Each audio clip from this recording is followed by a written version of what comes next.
Oi, gente, estou de volta. Todo mundo me ouvindo? Bruno, Ana Clara, tudo bem? Fabilza, Liana, Marcos, Carolina. Vocês podem digitar no chat, tudo bem? E vocês também podem. Tudo bem, Sérgio? Oi, Camila, que bom. Podem compartilhar, sim, porque aí quem não pôde fazer inscrição. E logo, logo a gente vai começar falando da nossa parceria com o Parenting Science. Então, a Fernanda está aqui com a gente, mais uma parceira da rede de pesquisadores, mais projeto que ela vai explicar um pouquinho. E a Karina também é nossa parceira, né? Da Eureka Brasil. Então, agradeço a presença de vocês. Todo mundo achou o Q&A, onde a gente vai fazer as perguntas durante o webinar. Vou explicar um pouquinho para vocês a dinâmica daqui a pouco, depois que a Fernanda falar do projeto. Tudo bem? Então, Fernanda, fique à vontade. Se é um prazer, seja bem-vinda. Obrigada, Juliana. Obrigada pelo espaço, Karina.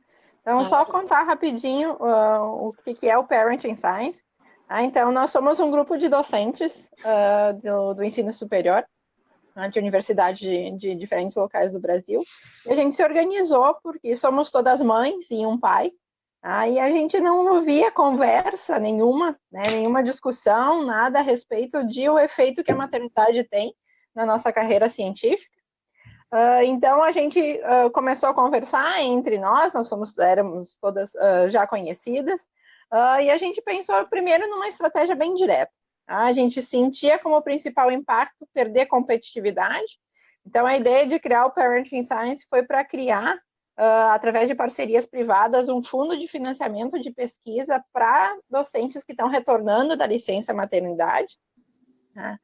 E a gente começou com esse objetivo. Só que aí a gente viu que a gente não tinha informação nenhuma a respeito do assunto, né? A gente não tinha números, a gente não sabia de quantas docentes a gente estava falando, nem nada mais concreto a respeito de como é esse impacto que a gente sente, em que áreas que a gente sente.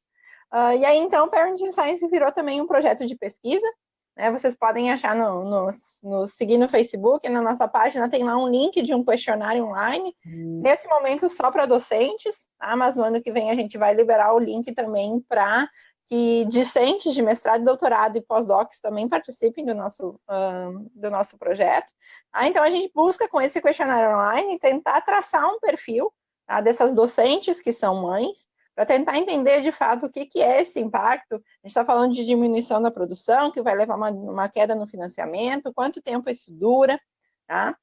Então, com a participação dessas docentes, a gente quer ter essas informações para daí sim poder, primeiro, continuar com a nossa ideia de ter um fundo de financiamento específico para docentes que estão retornando da licença maternidade, tá? Mas também poder auxiliar no desenvolvimento de políticas de apoio, tá? Porque aqui no Brasil a gente não tem quase nada de política de apoio relativo a reingresso, né, na carreira científica e profissional das cientistas que são mães, né? Então, a gente está iniciando essa parceria agora com a rede de pesquisadores, estamos felizes com essa divulgação. E queria agradecer, então, a Juliana pelo convite. Imagina, Fernanda, o prazer é nosso. Eu acho que esse projeto não tem nem como não divulgar, né? Eu acho que se a gente puder contribuir, estamos contribuindo, assim como você com essa ideia contribui com certeza com a gente, né? Então, seja bem-vinda, tá? Obrigada. O webinário e a rede de pesquisadores, você e todos os envolvidos no Parenting Science.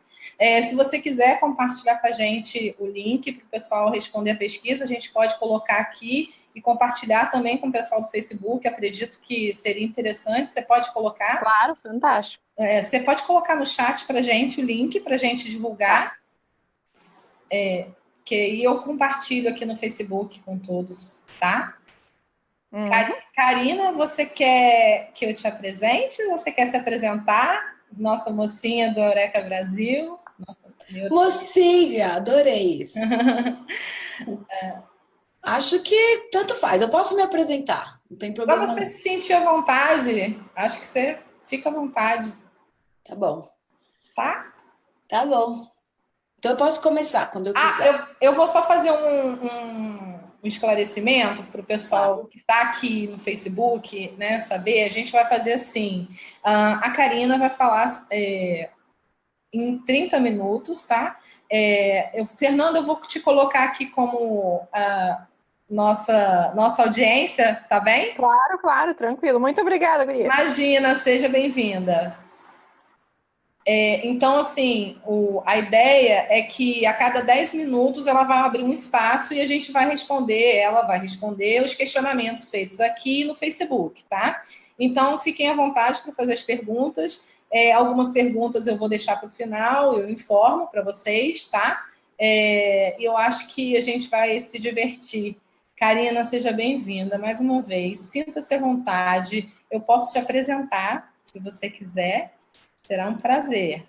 Tá bom, muito obrigada. Me apresente, então. Então, vou contar um pouquinho, tá, sobre a Karina.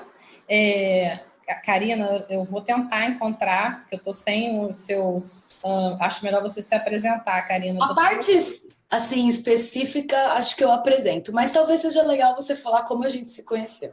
Certo. A gente se conheceu porque eu fui procurar a Karina por causa do Eureka Brasil, né? Então, na verdade, ela tem agora um site de divulgação científica, não é? Na verdade, ela é diretora desse site e a gente se conheceu dessa maneira porque eu acho incrível quem compartilha conteúdo, né? De alta qualidade, consegue traduzir para um público mais amplo toda essa ideia da ciência de forma compilada, com boas referências. Então, foi muito interessante, porque é um modelo diferente do que a rede de pesquisadores está se propondo e são complementares, né? Essas ações unidas, reunidas, eu acho que ampliam muito o impacto, não é? Então, vou só compartilhar aqui da Fernanda. Então, assim, eu conheci a Karina, que muito gentilmente me atendeu, né? Conversou com a gente fechou uma parceria entre a rede de pesquisadores e Eureka Brasil, assim como a gente tem com a Geração Ciência, assim como a gente vem conversando com o pessoal da profissão Biotech, também temos Arte Ciência, então são várias ações em prol da divulgação científica, não é? Compartilhar conhecimento.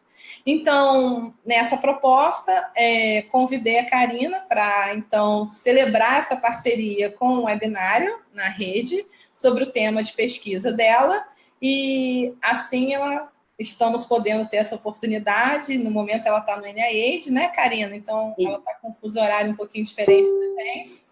Então, agora, Karina, sinta-se à vontade para contar um pouco mais de você, porque realmente é um prazer para a rede de pesquisadores tanto ter a parceria com a Eureka Brasil e todos os seus colaboradores, e como ter acesso a um tema tão relevante quanto esse, né, que é realmente para um público em geral. Então, muito obrigada por ter aceito o nosso convite. Olha, obrigada eu, realmente, por poder ter essa oportunidade.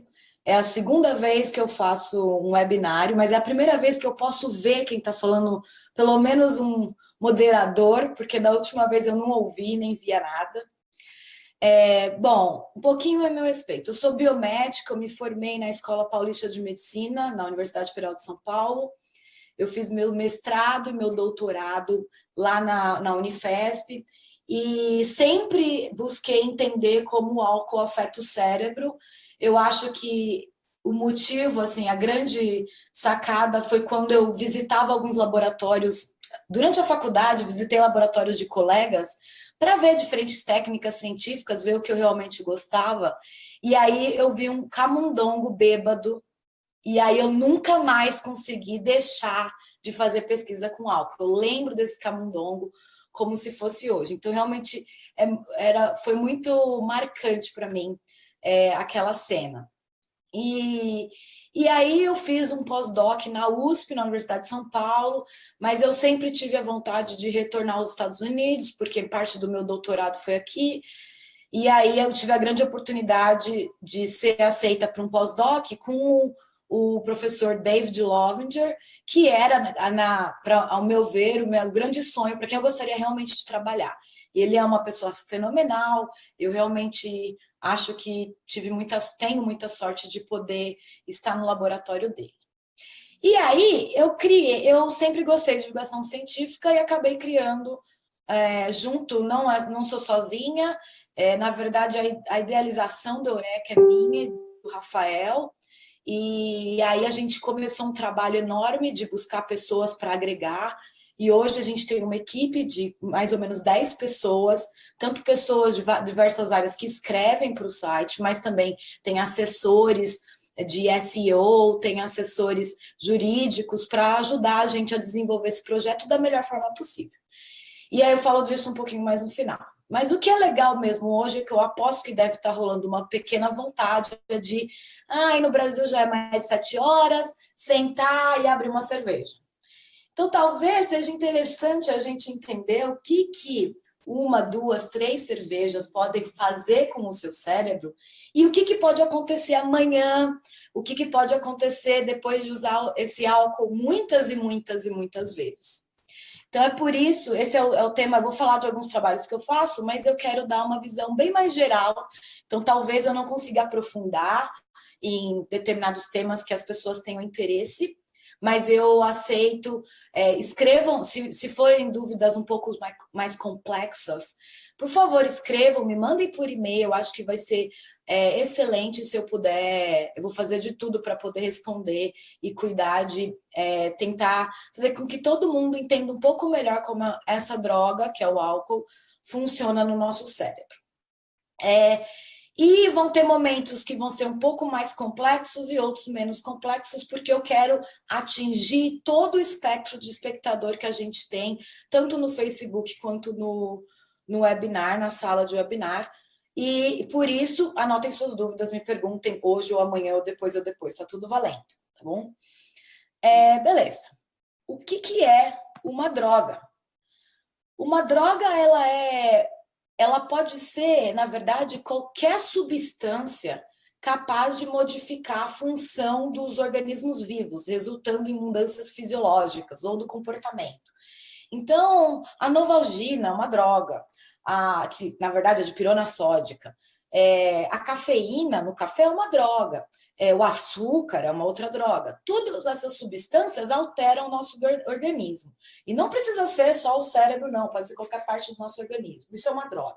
Algumas drogas, por exemplo, são medicamentosas. E a gente vai na farmácia comprar para cuidar de alguma doença que a gente tem. Mas outras drogas, elas têm uma ação que a gente chama psicotrópica.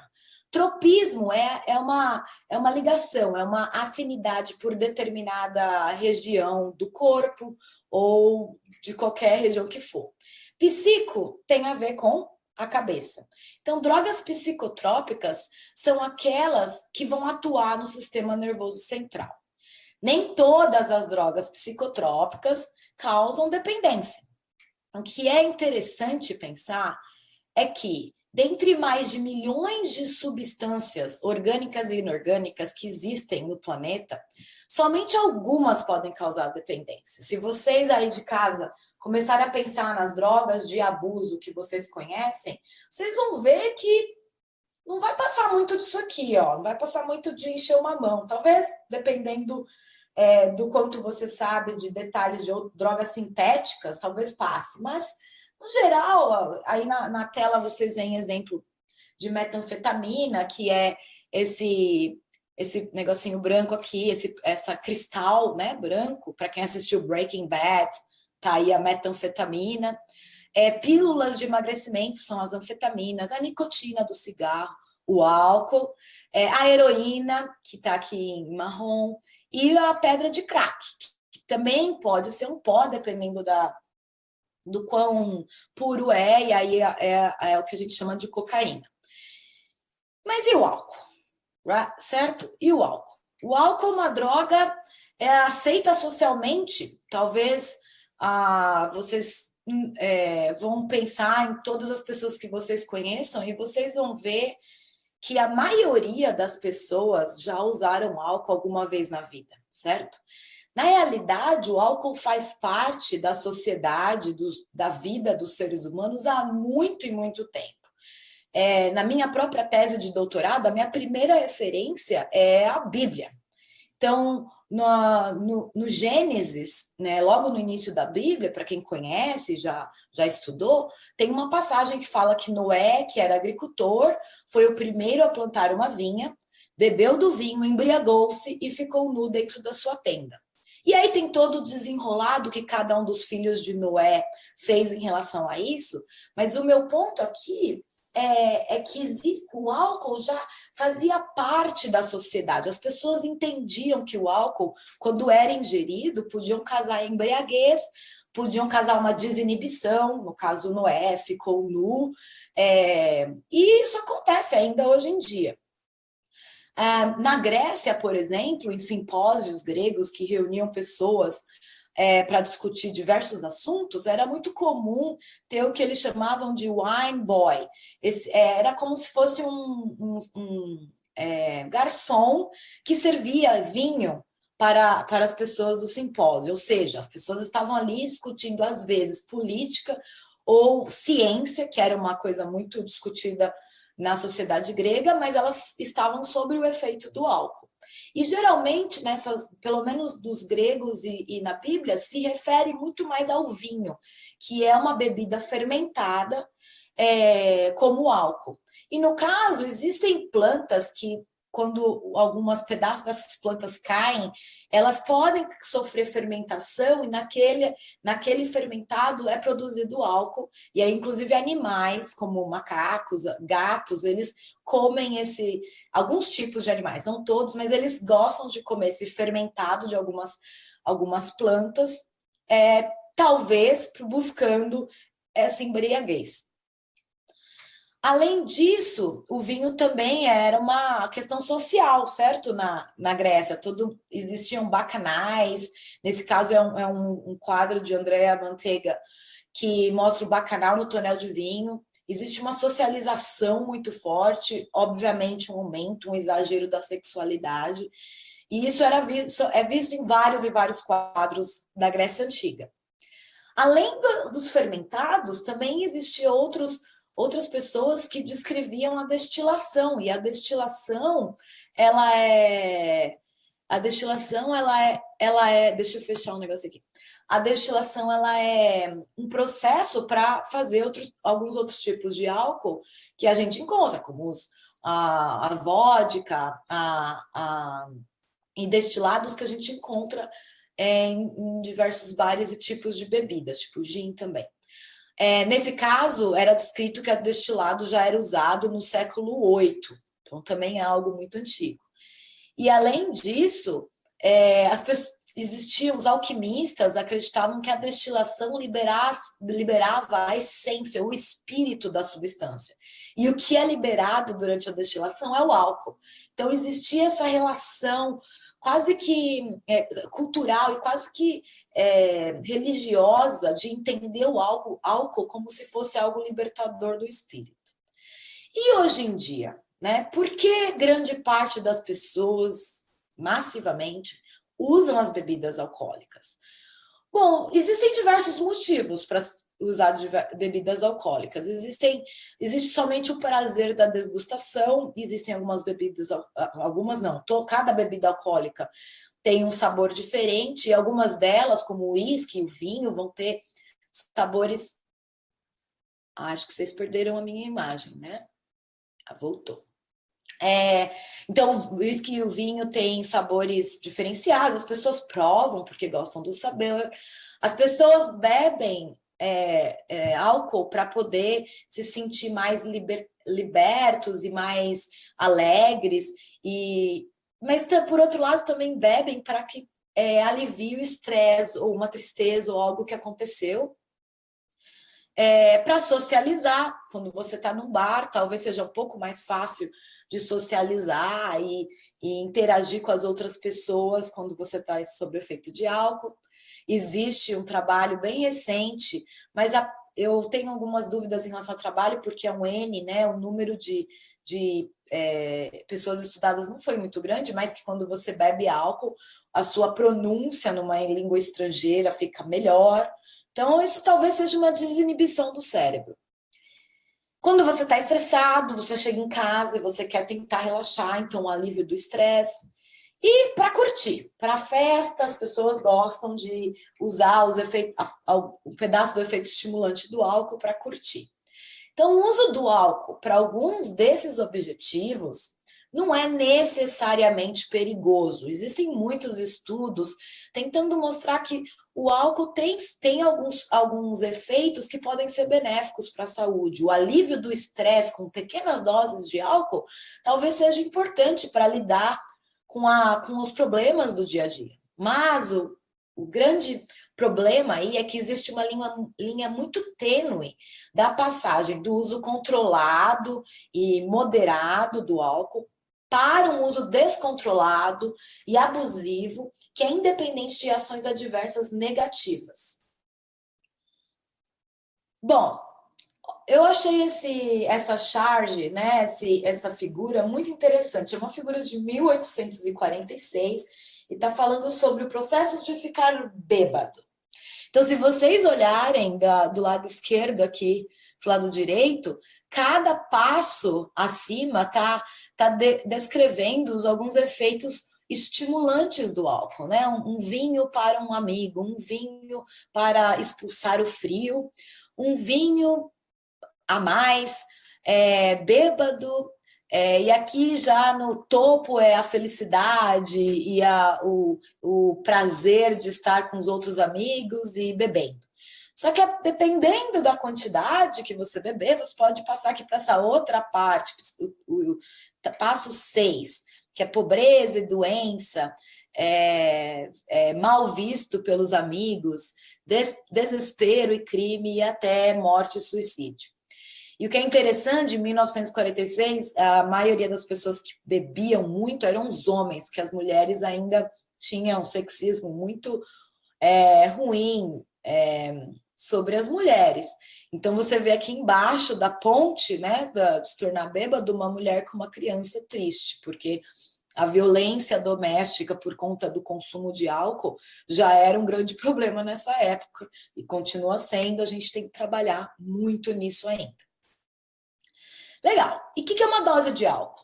Uma dose de álcool pode ser definida em quantidades um pouquinho diferentes, dependendo do órgão que você está seguindo. O Instituto Nacional de Álcool aqui, no qual eu trabalho, ele define um pouquinho menos que isso, mas existem outros institutos que definem mais que isso, então eu peguei uma média. Então, uma dose é aqueles 40 ml de pinga, uísque ou vodka. Ou 85 ml, meia taça, de um vinho do Porto ou licores, porque o vinho do Porto é mais concentrado em álcool. Vinhos de mesa, vinhos mais comuns, aí você já pode encher um pouquinho mais sua taça e você vai ter uma dose. Uma lata de cerveja ou um chopp vai também ser uma dose. E aí, no caso, uma garrafa de cerveja são 2 doses de álcool.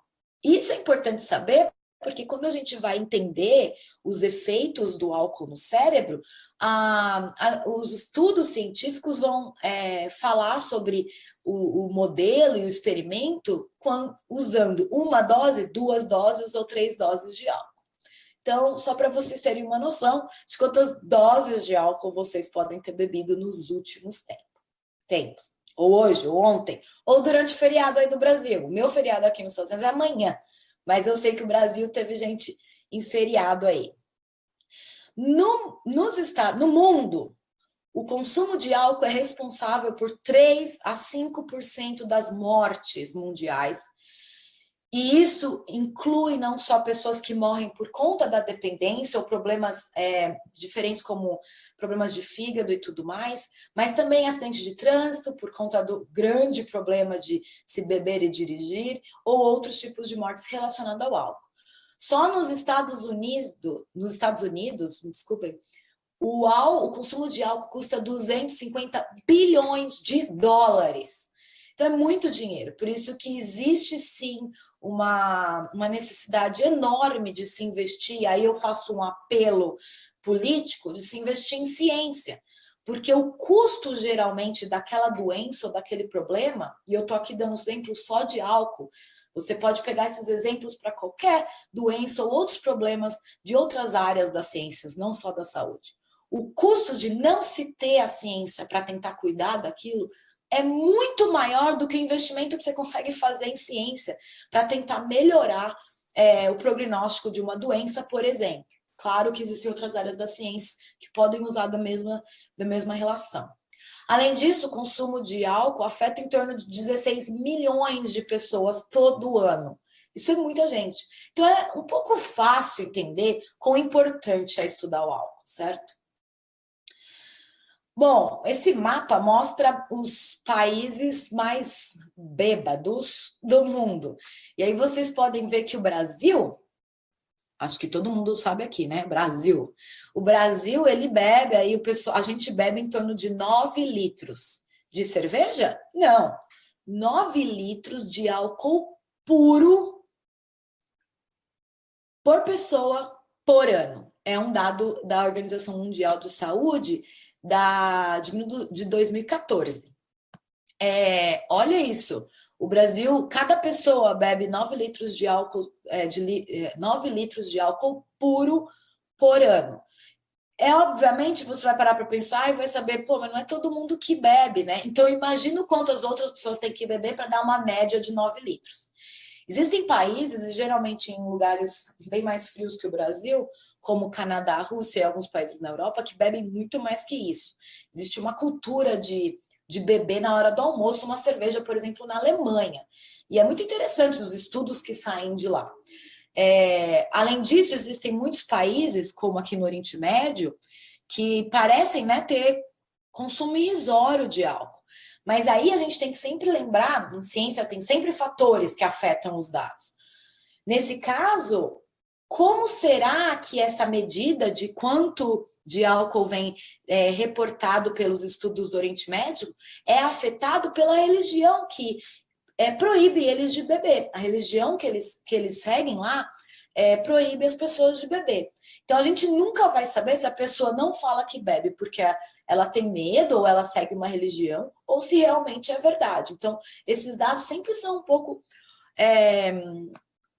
difíceis de serem entendidos. E o que eu acho importante é que vocês sempre tenham isso em mente quando vocês vão avaliar um estudo científico ou uma reportagem sobre estudo científico. Porque às vezes está muito lindo, parece que resolveu o problema do planeta, mas se você olhar os dados, você pode ver vieses. É isso que eu acho que no Eureka a gente está tentando fazer. A gente está tentando mostrar a ciência de uma maneira um pouco mais clara. No Brasil, 75% das pessoas já fizeram uso de álcool na vida. Eu achava que isso seria até mais. Mas o que é muito desconcertante é que 12% da população é dependente. Então, sei lá, eu tô vendo aqui que no Facebook tem umas 60 pessoas, né, assistindo isso aqui. Porque eu sou danada, eu tenho um celular aqui para ficar observando. Então, de 60 pessoas, de 100, 10% é 10. Então, de 60 pessoas, 6 pessoas entre a gente aqui, talvez poderia preencher critérios para dependência. Isso é assustador, é muita gente, certo? Uma pesquisa de opinião de público feita pela revista Veja, ela entrevistou 500 mil jovens de 14 a 15 anos. Eles eram moradores das 27 capitais. E foi perguntado sobre o consumo de álcool desses jovens no último ano. E naquela época, esse último ano era 2011. Os jovens o que foi interessante é que os jovens relataram que, no geral, o consumo 14 e 17 é proibido beber. Lembra, no Brasil a idade é 18 anos. Tem diversos motivos disso, mas isso fica para um próximo vídeo. Essas pessoas relataram consumir álcool, todos esses jovens, adolescentes, e a maioria deles, a grande, massiva maioria, relataram consumir álcool dentro da casa dos pais ou de familiares. Então, isso é muito importante. E, além disso, aí na figura vocês conseguem ver o tipo de bebida que eles preferiam. Então, cerveja e aqueles ices, né? Que são as bebidas... O ice é mais doce, com fruta, então é mais preferida. A cerveja, provavelmente, porque é o mais popular. E as outras bebidas também. O que eu achei muito interessante desse estudo é que quem realmente ficou bêbado, desses adolescentes que não deveriam nem estar consumindo álcool, na maioria dos casos eram jovens da classe A. Então, isso é outra coisa a se pensar. Tem muita viés de opinião em todos os lugares que droga um problema somente da classe baixa. E no caso aqui, quem está bebendo muito mais, o dobro do que os jovens da classe D e E, são os jovens da classe A, quando eles têm 14, 17 anos, o que aumenta massivamente a probabilidade deles desenvolverem dependência quando eles são adultos. Um link que a Juliana vai compartilhar com vocês, pode ser mais tarde, mas vocês podem acessar depois, é o Informa Álcool, que é um site desenvolvido por pesquisadores do Brasil, que tem muitas informações legais sobre o álcool, inclusive um teste que você pode fazer anônimo para ver se o seu comportamento em relação ao consumo de álcool está perigoso ou está tudo bem. E eu vou fazer aqui uma pergunta para vocês, e talvez o pessoal do Facebook pode postar aí, o pessoal do webinário também pode mandar as respostas para a Juliana. Com o tempo, talvez a gente pode fazer um gráfico disso, não hoje. Mas olha que interessante. Com que frequência você toma bebidas alcoólicas? Nunca, seria o A. Uma vez ao mês ou menos. 2 a 4 vezes por mês. Opa, errei uma aqui. 2 a 3 vezes por semana, 4 ou mais vezes por semana. Se vocês se colocarem aí entre a letra D e E, se vocês não quiserem responder, porque não querem compartilhar essa informação, não tem problema. Mas se vocês pensarem entre a letra D e E, talvez vocês estejam consumindo álcool de uma maneira um pouco perigosa. Eu queria fazer a primeira pausa aqui, para que a gente possa continuar e ver se tem alguma pergunta dessa primeira parte mais epidemiológica e geral. Olha, tudo bem, Karina? Muito obrigada pela pausa. Eu acho que tem bastante gente aqui fazendo perguntas. Eu estou tentando abrir o arquivo de link que você me enviou, mas logo eu consigo abrir. Vou falar algumas perguntas para você e depois eu vou fazer essa pesquisa que você me falou. Então, infelizmente, eu não consegui fazer agora. Mas não, foi realmente uma coisa para a gente pensar a respeito. Não, sem problema. Então, olha só, a gente tem algumas perguntas no Facebook, eu já vou também ver aqui dentro. O Rodrigo Rocha mencionou, pelo Facebook, segundo um trabalho feito em camundongos, o álcool diminui a capacidade de neurogênese e modula o aumento de apoptose neuronal. Até que ponto isso é verdade? Então, ele deixou um e-mail para você responder, tá? Mas se você quiser responder agora também, fica à vontade, tá? Tá. Você quer que eu responda aos poucos ou você vai me falar várias? Eu acho que essa é bem... Você pode ir respondendo essa, porque as outras são grandes. Então, tá bom. Eu conheço esse trabalho, ele é recente mesmo.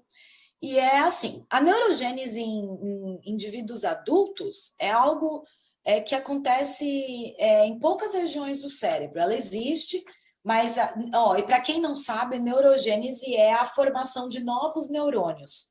Então, no cérebro de um ser humano adulto, eu provavelmente não, eu com certeza, existem muito poucos neurônios novos sendo formados. Por isso que a gente tem que cuidar dos que a gente tem. Mas em algumas regiões do cérebro ainda existe alguns tipos de neurogênese. Então, se aquele estudo está atrelando o efeito do álcool nessas pequenas populações de neurônios. É verdade, o álcool pode sim alterar mecanismos de apoptose. A maioria dos estudos com mecanismos de apoptose são feitas ainda in vitro ou em modelos animais.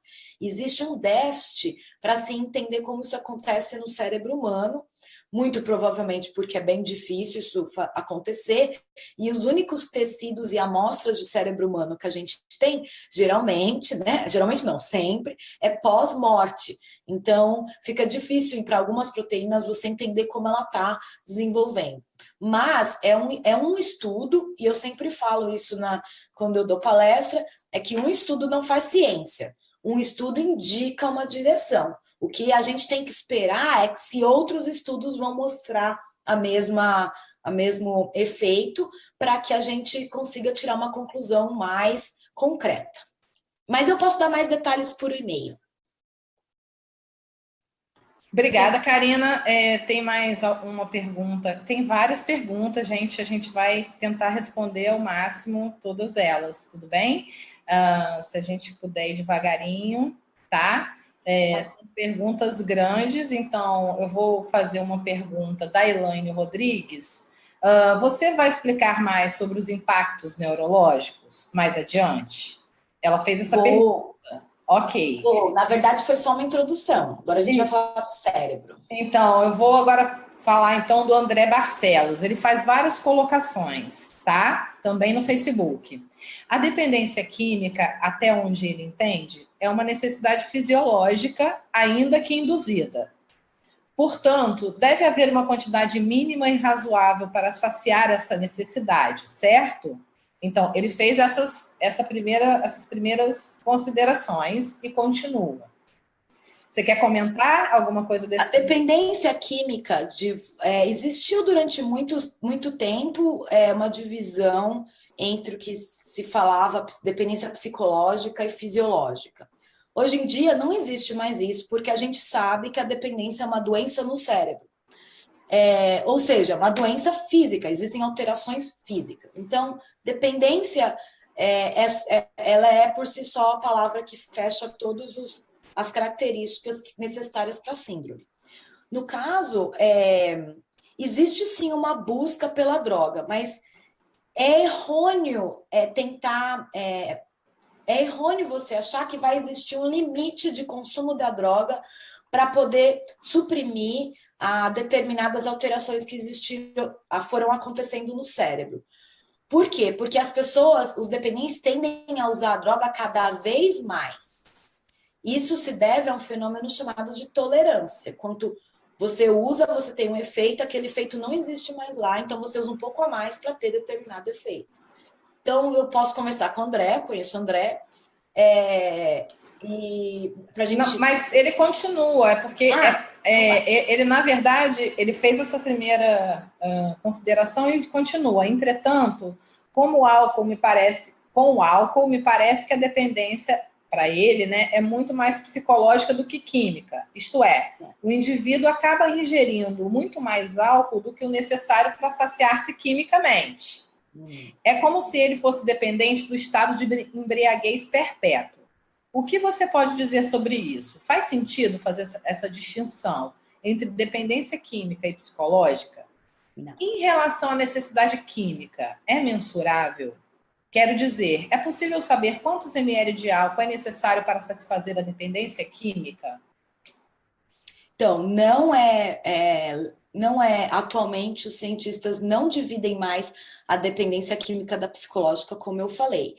Mesmo, uma das coisas que eu quero estudar quando eu tiver o meu próprio laboratório é realmente entender como que, por exemplo, mesmo em pessoas que não são dependentes, às vezes você define que, hoje eu vou tomar só uma cerveja. Mas dependendo do ambiente que você está, com os amigos, de repente acontece algo que você se vê pegando mais e mais e mais e mais cerveja e você está completamente bêbado. Existem vários comportamentos de busca pelo álcool, mas existe aquele que você tenta beber pouco e de repente muda o comportamento. A hipótese que está sendo gerada agora é que o álcool tem mecanismos de ação no cérebro, na região do cérebro que controla a tomada de decisão, que faz com que é como se o seu cérebro parasse de tomar a decisão em parar aquela ação de buscar o álcool. É como se o álcool são vários mecanismos, ele ajudasse a você manter um comportamento repetitivo. Isso é uma hipótese, existem vários cientistas testando isso. Então, a segunda parte é sobre se existe uma dose.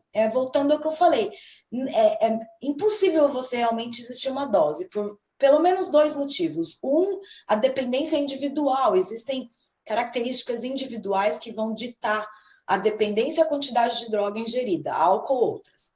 E dois, é o que eu falei antes, se existe uma tolerância, na maioria dos casos a gente vê um escalamento do uso. Você usa mais e mais e mais conforme a dependência vai se instalando. Não sei se respondi, mas acho que tentei clarear algumas coisas. Desculpa o teclado. Tem várias perguntas aqui, Karina. Eu vou falar de algumas. Agora eu vou condensar um pouquinho mais, tá?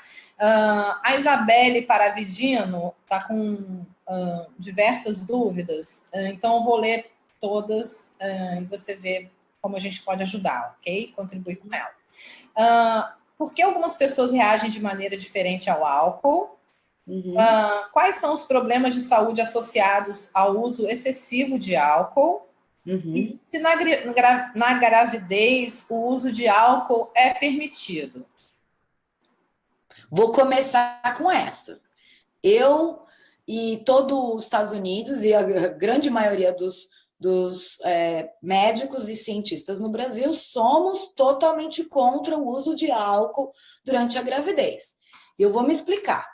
Por mais que existem médicos, quando a ciência sobre a síndrome fetal do álcool, né, que é o problema que o feto tem quando a mãe ingere muito álcool. Quando isso começou a ser estudado, os cientistas, eles focavam naquelas crianças que nasciam com deformações faciais. E isso acontece quando a mãe consome muito álcool durante o primeiro trimestre da gestação.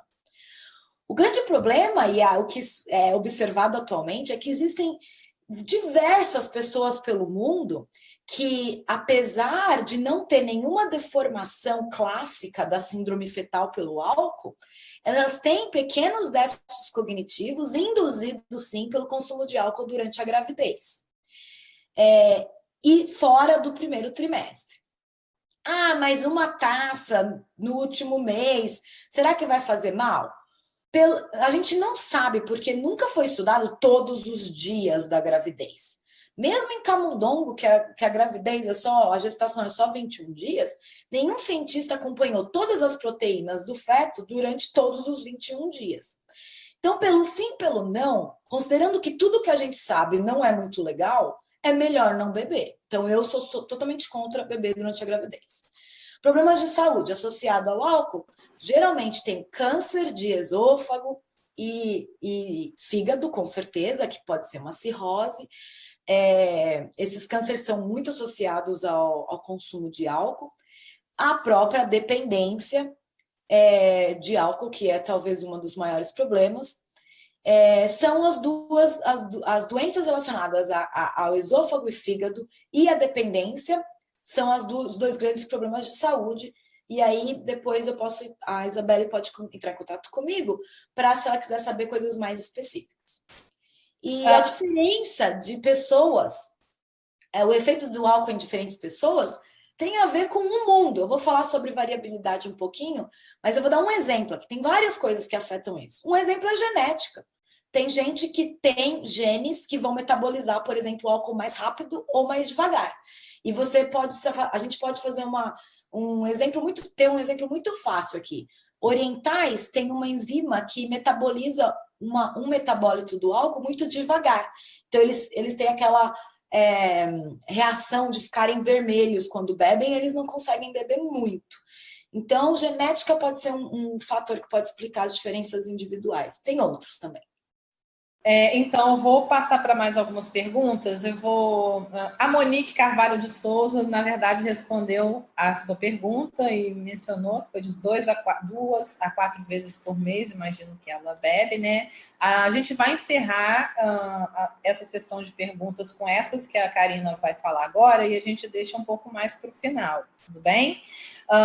O Samuel Campos está perguntando se a ingestão de álcool em excesso pode afetar a agilidade e funcionamento do sistema nervoso a longo prazo, mesmo em momentos de sobriedade.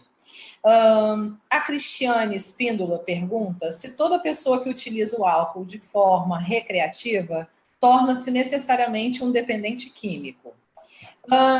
E eu acho que tem mais uma aqui, Karina. Um pouco mais específica, talvez a gente possa deixar um pouco mais para o final. Então, tá bom. A Flávia Pedrazzi está te perguntando se você vai mostrar quando fica claro que a pessoa é dependente. E ela explica. Uma pessoa só acha que é dependente quando está na sarjeta, e entre aspas, na sarjeta, e no meu entender, o alcoolismo inicia muito antes. Isso é apenas o ápice? Como sei? Ok, então vou responder cada pergunta, tentar resumir para a gente conseguir passar por toda a apresentação. Agora só um minutinho, Karina, antes de você responder, Bruno Luiz Martelo, e Elisângela, Nelma, a gente vai deixar as perguntas vocês um pouco para o final, tudo bem? Se vocês puderem, assim, depois no outro intervalo, tá? Só para a gente dar uma sequência. São muitas perguntas e a gente vai deixar um pouquinho vocês, ok? Ok, Karina, obrigada. Então, vamos lá, eu só não consegui pegar o nome das pessoas, mas você deve estar aí, você vai saber que é a sua pergunta, e qualquer coisa você também pode me contactar. É o Samuel Campos, que fez uma das perguntas, tá? Falando se pode afetar a agilidade. E a Cristina Espíndola perguntando se as pessoas que usam de forma recreativa necessariamente se tornam dependentes químicos. Ok. Bom, a agilidade.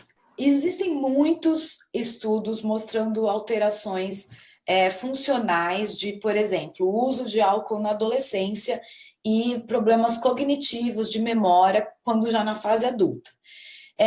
Não existe uma resposta final, se sim ou se não, porque eu acho que os estudos ainda são confusos, muitas vezes porque primeiro, o grupo de cientistas que estuda o álcool no mundo não é muito grande, comparado a outros grupos, por exemplo, ao grupo de pessoas que estuda câncer. E isso faz com que seja mais devagar o entendimento de algumas coisas. Além disso, não faz muito tempo que os governos entenderam que tem que fazer ciência para entender como o cérebro é afetado pelo álcool, porque o álcool é visto como uma coisa comum, é aceito na sociedade.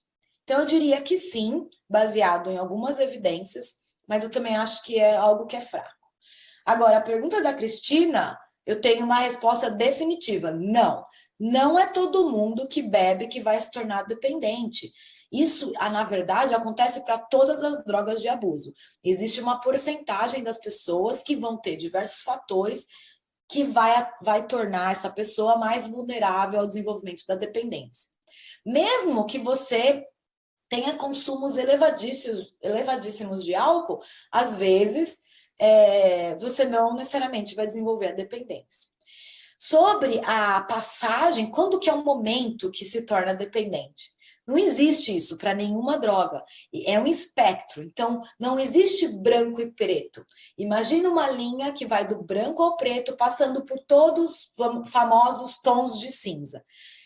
É muito difícil criar a linha ali aonde que é dependência. E aonde é dependência vai depender de cada indivíduo. Mas o que é importante, sim, a pessoa que já está na sarjeta, já está com muitos problemas relacionados à dependência, provavelmente já tinha comportamentos de dependência antes daquele momento. Isso é muito provável. A outra coisa que eu gostaria de falar, para tirar algumas ideias um pouco enviesadas, é que o dependente não é só aquele cara que bebe e fica na sarjeta. Existem dependentes que desenvolvem uma tolerância tão grande que ele consome uma garrafa sei lá, uma vodka, pinga, por dia, ou um dia e outro, mas a vida dele continua. Mesmo assim, por mais que a vida continue, existem diversos problemas de saúde que essa ingestão de álcool pode causar, certo?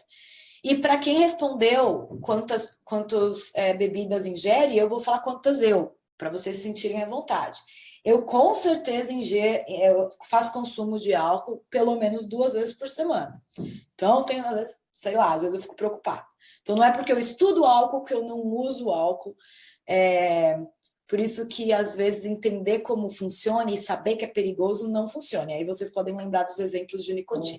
Que fica também para outra palestra. Então, vamos agora falar o que vocês estavam esperando. Como que o álcool altera o cérebro. Então, a dependência, ela é definida como um conjunto de fenômenos comportamentais, cognitivos e fisiológicos que se desenvolvem após repetido consumo de uma substância psicoativa, tipicamente associado ao desejo poderoso de tomar a droga, a dificuldade de controlar o consumo, a utilização persistente, apesar de suas consequências nefastas, a uma maior prioridade dada ao uso da droga em detrimento de outras atividades e obrigações, a um aumento da tolerância pela droga e, por vezes, a um estado de abstinência física. E no caso da abstinência física, são efeitos físicos que podem existir quando se cessa o uso da droga. No caso do álcool, Uma desses efeitos físicos chama delirium tremens, que é um tremor constante que a pessoa tem. Se tiver algum médico na audiência, talvez já tenha visto isso. A pessoa chega com muito tremor no hospital. Você provavelmente deve fazer a pergunta se essa pessoa faz uso exagerado de álcool.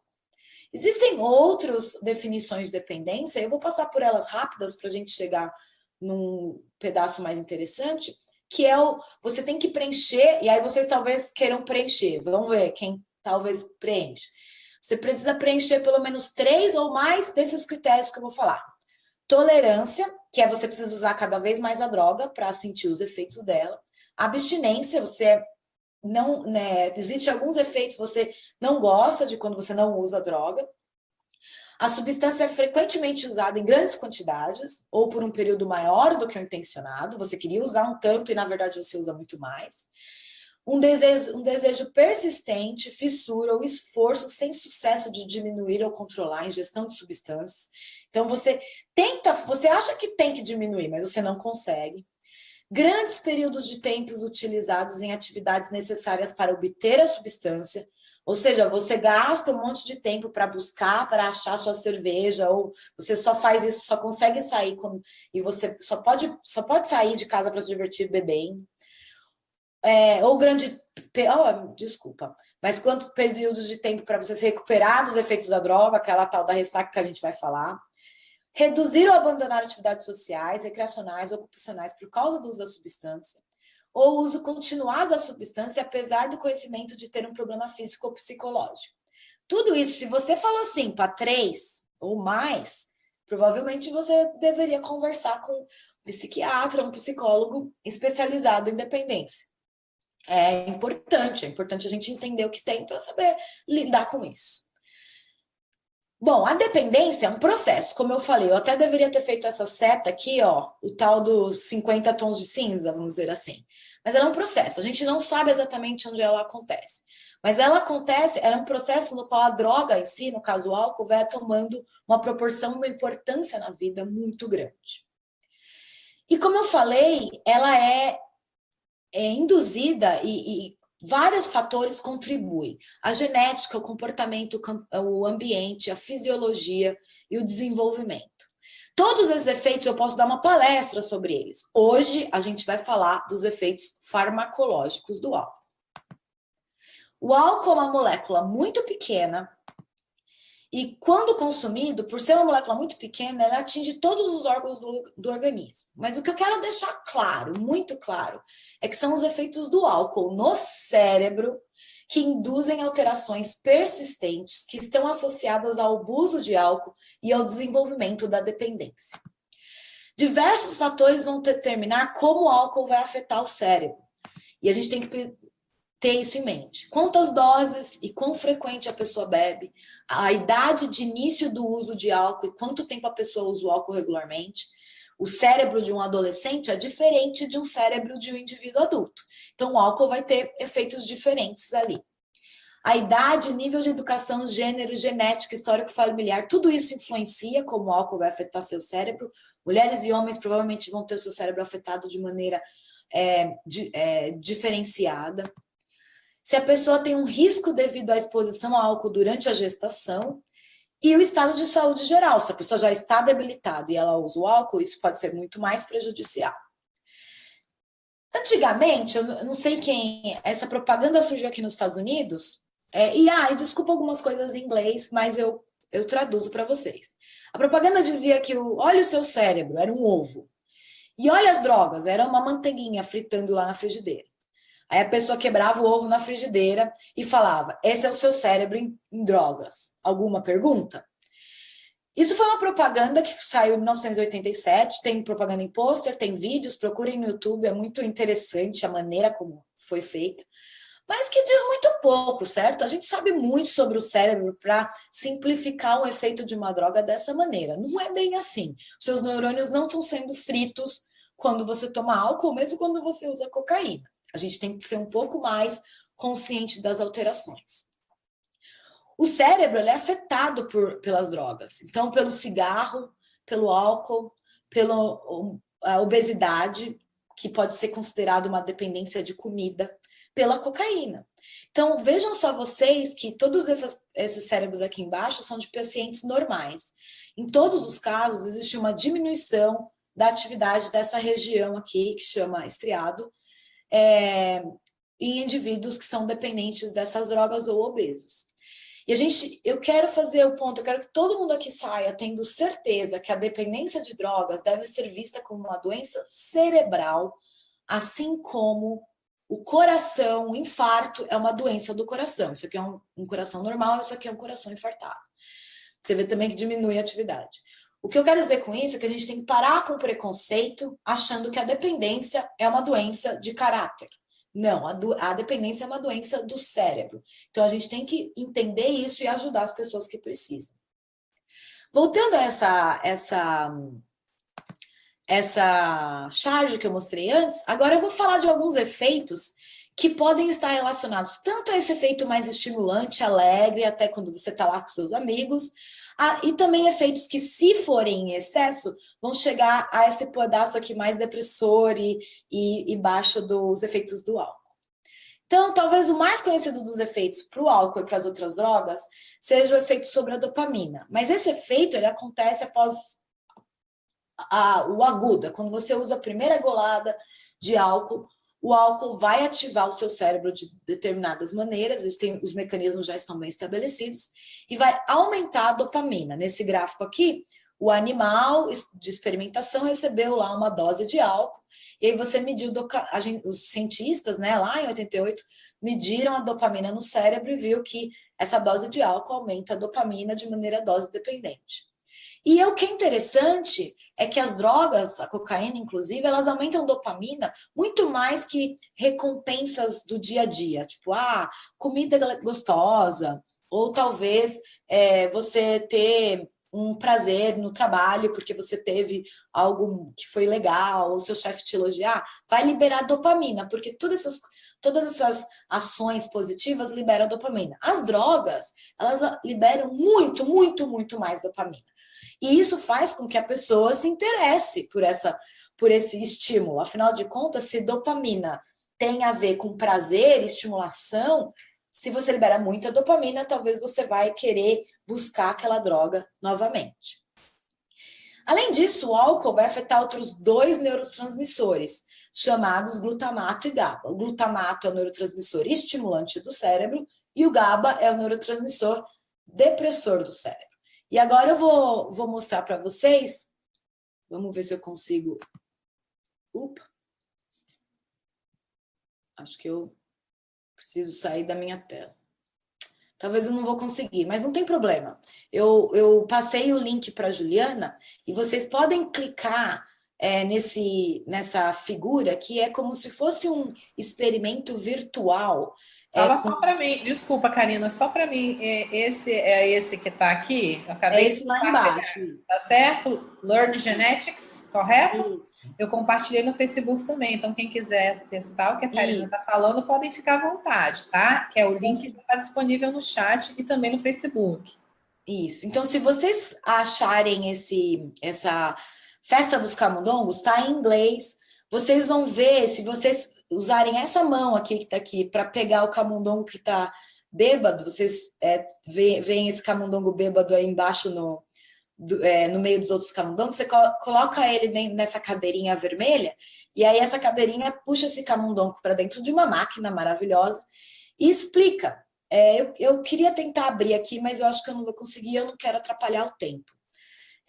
Mas explica que o álcool ele vai bloquear alguns receptores, os receptores glutamatérgicos. Ou seja, se você bloquear os receptores que estimulam o cérebro, você induz um efeito depressivo do cérebro. Então, o cérebro está menos ativado. Além disso, o álcool potencializa a sinalização GABAérgica no cérebro. E a sinalização GABAérgica é uma sinalização inibitória, então tem mais inibição acontecendo no cérebro. Então, de 2 maneiras, o álcool consegue diminuir a atividade cerebral, por inibir a atividade excitatória e por potencializar a atividade inibitória.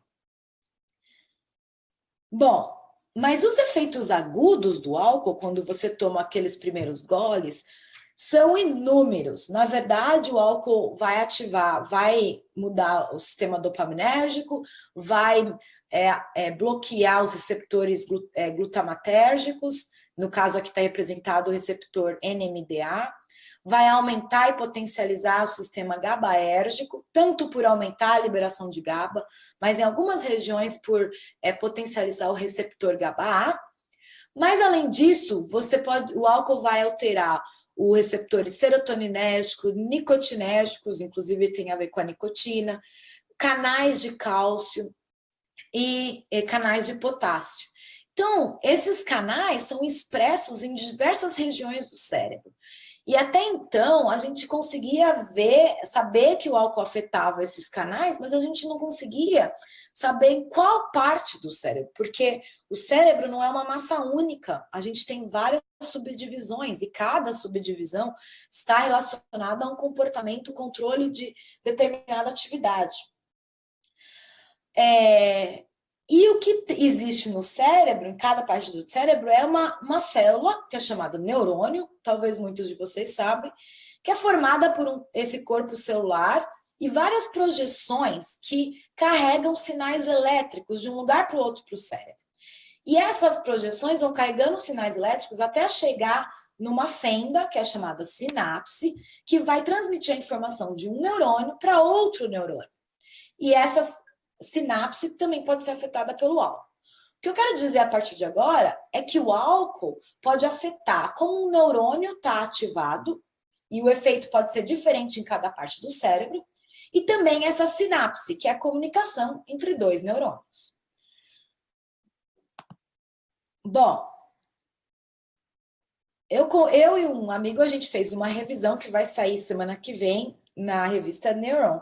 E essa figura em primeira mão, nunca foi mostrada antes, olha que legal, mostra os efeitos agudos do álcool em diversas regiões do cérebro. Uma região chamada hipocampo, isso aqui é um desenho de um cérebro de roedor. Mas os seres humanos também têm essas partes, todas essas partes no cérebro. O hipocampo é afetado de determinada maneira, o estriado, que é aquela região que eu mostrei naquele cérebro de ser humano anteriormente, tem vários efeitos diferentes. A amígdala, a substância negra, a área tegmental ventral e o cerebelo. Eu não vou falar de todos esses detalhes, não é necessário. Quem precisa saber isso sou eu, que sou cientista da área de álcool. O que é importante saber é que agora que a gente tem uma tecnologia mais detalhada, a gente está começando a entender efeitos específicos do cérebro. Por exemplo, existem esses neurônios vermelhos, representam neurônios dopaminérgicos, aqueles que liberam dopamina, que o álcool aumenta, certo? O álcool aumenta a atividade de alguns neurônios, mas não aumenta de outros neurônios dopaminérgicos. Ou seja, existem subtipos de neurônios. E entender isso é importante para ver qual realmente é a dopamina que está sendo alterada pelo álcool. É um tipo e não o outro. E isso talvez ajude a gente a entender por que e como alguns comportamentos são desencadeados após o consumo de álcool. Além disso, eu trabalho um grupinho de regiões do cérebro chamado núcleos da base. Não vou entrar em detalhe, mas todas essas regiões, estriado, globo pálido, esse outro globo pálido interno, STN é núcleo, subtalâmico, palavras que os neuroanatomistas gostam. E a substância negra reticulada, elas são integradas por um conjunto de sinapses, de projeções de neurônios, que vão controlar a tomada de decisão do ser humano. Ou seja, quando a gente está tomando uma decisão, essas vias que saem do estriado, que a gente chama de via aqui em vermelho, direta ou indireta, elas trabalham em conjunto para ajudar a gente a dizer vamos ou não vamos. E esse vamos ou não vamos é baseado em experiência e memórias. O álcool afeta essas vias, e é com isso que eu trabalho especificamente. E atualmente a gente tem diversas tecnologias que a gente consegue estudar neurônio por neurônio. Não necessariamente neurônio por neurônio, mas subtipos de neurônios. Então, essa imagem bonita aqui tem neurônios em diferentes cores. Então, os neurônios vermelhos são tipos, os verdes são outros, os azuis são outros. Então, eu consigo fazer isso atualmente. Então, para vocês entenderem um pouquinho do que eu faço um mapeamento desses neurônios. No caso, eu estudo no globo pálido, que é uma das regiões dos núcleos da base. E aí você vê neurônios vermelhos, neurônios verdes, neurônios azuis. E aí você pode ver alguns neurônios que têm tanto vermelho quanto azul, ou verde, azul e assim por diante. Eu estudei o efeito do álcool em cada um, e eu descobri que o álcool afeta esses neurônios vermelhos, que são de um subtipo, também afeta os verdes, mas não afeta os azuis. E o que é interessante disso é que a gente tem que falar, olha, se não afeta os azuis, esse azul está projetando para determinada área do cérebro, provavelmente aquela sistema não está sendo afetado e está preservado, mas esse outro sistema está. Então, a gente tem que olhar mais em detalhe nesse sistema. E com isso, os neurocientistas estão conseguindo dissecar cada vez mais como o álcool afeta diferentes tipos de neurônios. Essa é uma reconstrução 3D que eu fiz de um neurônio sensível ao álcool. Olha só que bonito. Então, esse neurônio aqui, ele tem um disparo, porque ele tem aqueles disparos de potencial de ação, lá em torno de 10 Hz, 10 vezes por segundo. E aí você coleta a informação desse neurônio, aplica álcool, e vocês verem que diminui a atividade desse neurônio. Aí quando o álcool sai, esse neurônio volta ao normal. Então esse aqui é um exemplo de um neurônio sensível ao álcool. Além disso, a gente também pode ver efeitos específicos do álcool em uma sinapse ou outra do cérebro. Eu estou dando exemplos aqui de um outro lugar, mas existe um grupo de cientistas trabalhando, existe um grupo para cada região do cérebro, e a gente vê que os efeitos são bem diferentes. Uma técnica que revolucionou a neurociência foi a optogenética. Vou falar dela um pouquinho. A optogenética, ela revolucionou porque ela usa um canal proteico que está na membrana da célula. Esse canal tem um buraquinho no meio, e se esse canal receber luz em determinado comprimento de onda, no caso 470 nanômetros, esse canal se abre. E aí, quando ele se abre, entra sódio. Então, dentro da célula, vai começar a acumular sódio. Para quem não é neurocientista, fica a explicação mais generalizada que a entrada de sódio na célula faz o neurônio disparar e ficar mais ativo. Então, com luz, você consegue indiretamente, ativando esse canal, ativar o neurônio. E aí você consegue, então, pegar esse canal, expressar ele só em neurônios do tipo 1, vamos dizer, por exemplo, da via direta. Lembra que eu falei que a via direta e indireta controla a tomada de decisão? Então, vamos estudar elas, o efeito do álcool em uma e na outra, para ver se a soma traz para a gente alguma informação interessante.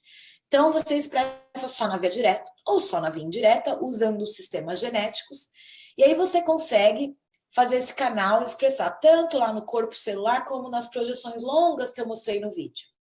E também lá perto da sinapse.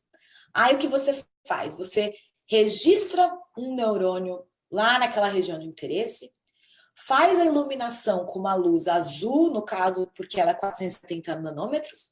Isso vai fazer com que todos esses botões sinápticos verdinhos liberem neurotransmissor, porque eles estão ativos, porque os canais vão se abrir por conta da luz. E aí você consegue medir essa atividade induzida somente pelos neurônios da via direta, ou da via indireta, ou de qualquer outra parte do cérebro que o cientista esteja interessado. E aí o que eu observei é que na via direta, e tanto faz via direta e direta, o importante aqui é que para uma sinapse o álcool, olhem aqui, diminui o efeito. Tá aqui o basal, tá 100% o efeito. Aí você apliquei álcool naquela sinapse, e aí a sinapse diminui, fica menor. Aqui é um exemplo, efeito no basal, e aí o álcool diminui. E mesmo depois que eu tirei o álcool, esse efeito é persistente, fica lá. E eu ainda não sei quanto tempo fica lá. Será que é a primeira vez que a gente toma álcool, a gente altera essa sinapse para o resto da nossa vida? É uma pergunta ótima para ser estudada pela ciência. Por outro lado, essa outra sinapse de uma outra região, da via indireta, tem o basal, 100% da resposta. Aí eu comecei a aplicar álcool, essa resposta aumenta. Muito diferente da outra. É o contrário da outra. E nesse caso aqui, a resposta do basal é essa tanto aqui, e aí com o álcool fica maior e também persiste. Quando eu tiro o álcool, ela continua mais alta. Esse tipo de alteração que é persistente é chamada de perturbação de longa duração. Quando essa diminuição chama LTD, que é depressão de longa duração, do inglês Long Term Depression. E quando é aumento, é potenciação de longa duração, ou LTD, Long Term Potentiation. Então, o que eu quero que fique daqui, independente de quão complicado algumas pessoas acham essa figura, é que o álcool está... Quando eu falo que o álcool aumenta a GABA e diminui o glutamato, é muito superficial. Talvez isso dependa de qual sinapse a gente está estudando. E isso é o que agora os cientistas estão podendo fazer. Karina, a gente vai fazer mais uma pausa. Ah, valeu. Eu tenho muitas perguntas. Figuras de pausa. Menina, tem muitas perguntas aqui, mas antes eu queria perguntar para a nossa audiência, como vocês estão vendo, a gente estendeu um pouquinho o horário. Gostaria de saber se tudo bem para vocês, porque a gente vai fazer essas perguntas, né, agora, responder alguns questionamentos. Se tudo bem para vocês, se a gente estender o webinar um pouquinho mais, porque ela tem ainda uma parte final para nos apresentar. Tudo bem? Falar de ressaca. Ela vai falar de ressaca no final, mas eu vou fazer as questões que estão aqui aguardando, tá? A Cristiane Espíndola comentou que seu trabalho é fantástico. Eu acho também incrível. A Liana Vasconcelos está perguntando se o artigo que vai sair na Neuron, se você pode disponibilizar. Então, eu acho que se você puder mandar o link, a rede de pesquisadores também pode disponibilizar para quem está inscrito aqui no webinar. Quando sair na revista, eu posso. Inclusive, ele vai ser open, então todo mundo vai conseguir acessar de casa. Excelente. Então, vamos adiante. Na verdade, a Elisângela, né, ficou com uma pergunta anterior. Se uma pessoa que tem genética de pessoas com problemas alcoólicos pode passar até problemas também. Com certeza, a parte genética, ela é responsável por 30% do desenvolvimento de dependência. Mas o que eu quero dizer que é importante é que não é porque você tem a genética que predispõe você ao álcool que você vai desenvolver dependência, porque isso é só uma parte, uma parcela do que predispõe as pessoas ao desenvolvimento da dependência. Tem uma outra pergunta também anterior do Bruno Luiz Martelo, espero que ele esteja aí, que ele aguardou. Alguns casos, no caso dele, por exemplo, o álcool demora muito tempo para fazer efeito. Por exemplo, ele disse que tomava um copo de água ardente de uma vez e não fazia efeito, tomava outro e mais outro. E somente depois de muito tempo fazia o efeito de uma forma muito forte. Então, ele está perguntando se isso é comum. Isso é muito provavelmente tolerância, é o que eu falei, quando a gente... E é importante prestar atenção, porque não é algo legal. Quando você toma álcool, muito, muito álcool, e você não sente efeito, é porque o teu corpo já se adaptou àquelas doses. Isso não é bom para a saúde da pessoa. Então, com certeza, e geralmente isso é associado à tolerância. A Flávia Pinheiro dos Santos está perguntando se tem algum estudo mais recente detalhado que estuda as alterações do consumo de álcool durante o processo de desenvolvimento do cérebro da idade da adolescência e jovem nas áreas de cognição e aprendizado. Muitos estudos. Eu acho que talvez seja assim a área que mais tem interesse dos cientistas. As pessoas querem realmente entender como o álcool afeta o cérebro do adolescente, da criança, do feto, da criança e do adolescente. E se ela puder me escrever, eu posso passar vários links muito legais. Na verdade, estou aqui, é porque faltou. A Flávia pode mandar para a gente integra vocês. Claro. Ela tem um e-mail e aí fica tudo tranquilo. O André Luiz Barbosa está perguntando se na gestação ele também afeta. Com certeza, e o que eu falei anteriormente é que muito fortemente o álcool vai afetar o desenvolvimento do feto durante o primeiro trimestre, mas os problemas cognitivos decorrentes do uso do álcool durante a gestação podem também surgir, mesmo que a mãe já tenha usado esse álcool durante o segundo e terceiro trimestre. É por isso que eu e a grande maioria dos cientistas somos contra o uso de álcool durante a gestação.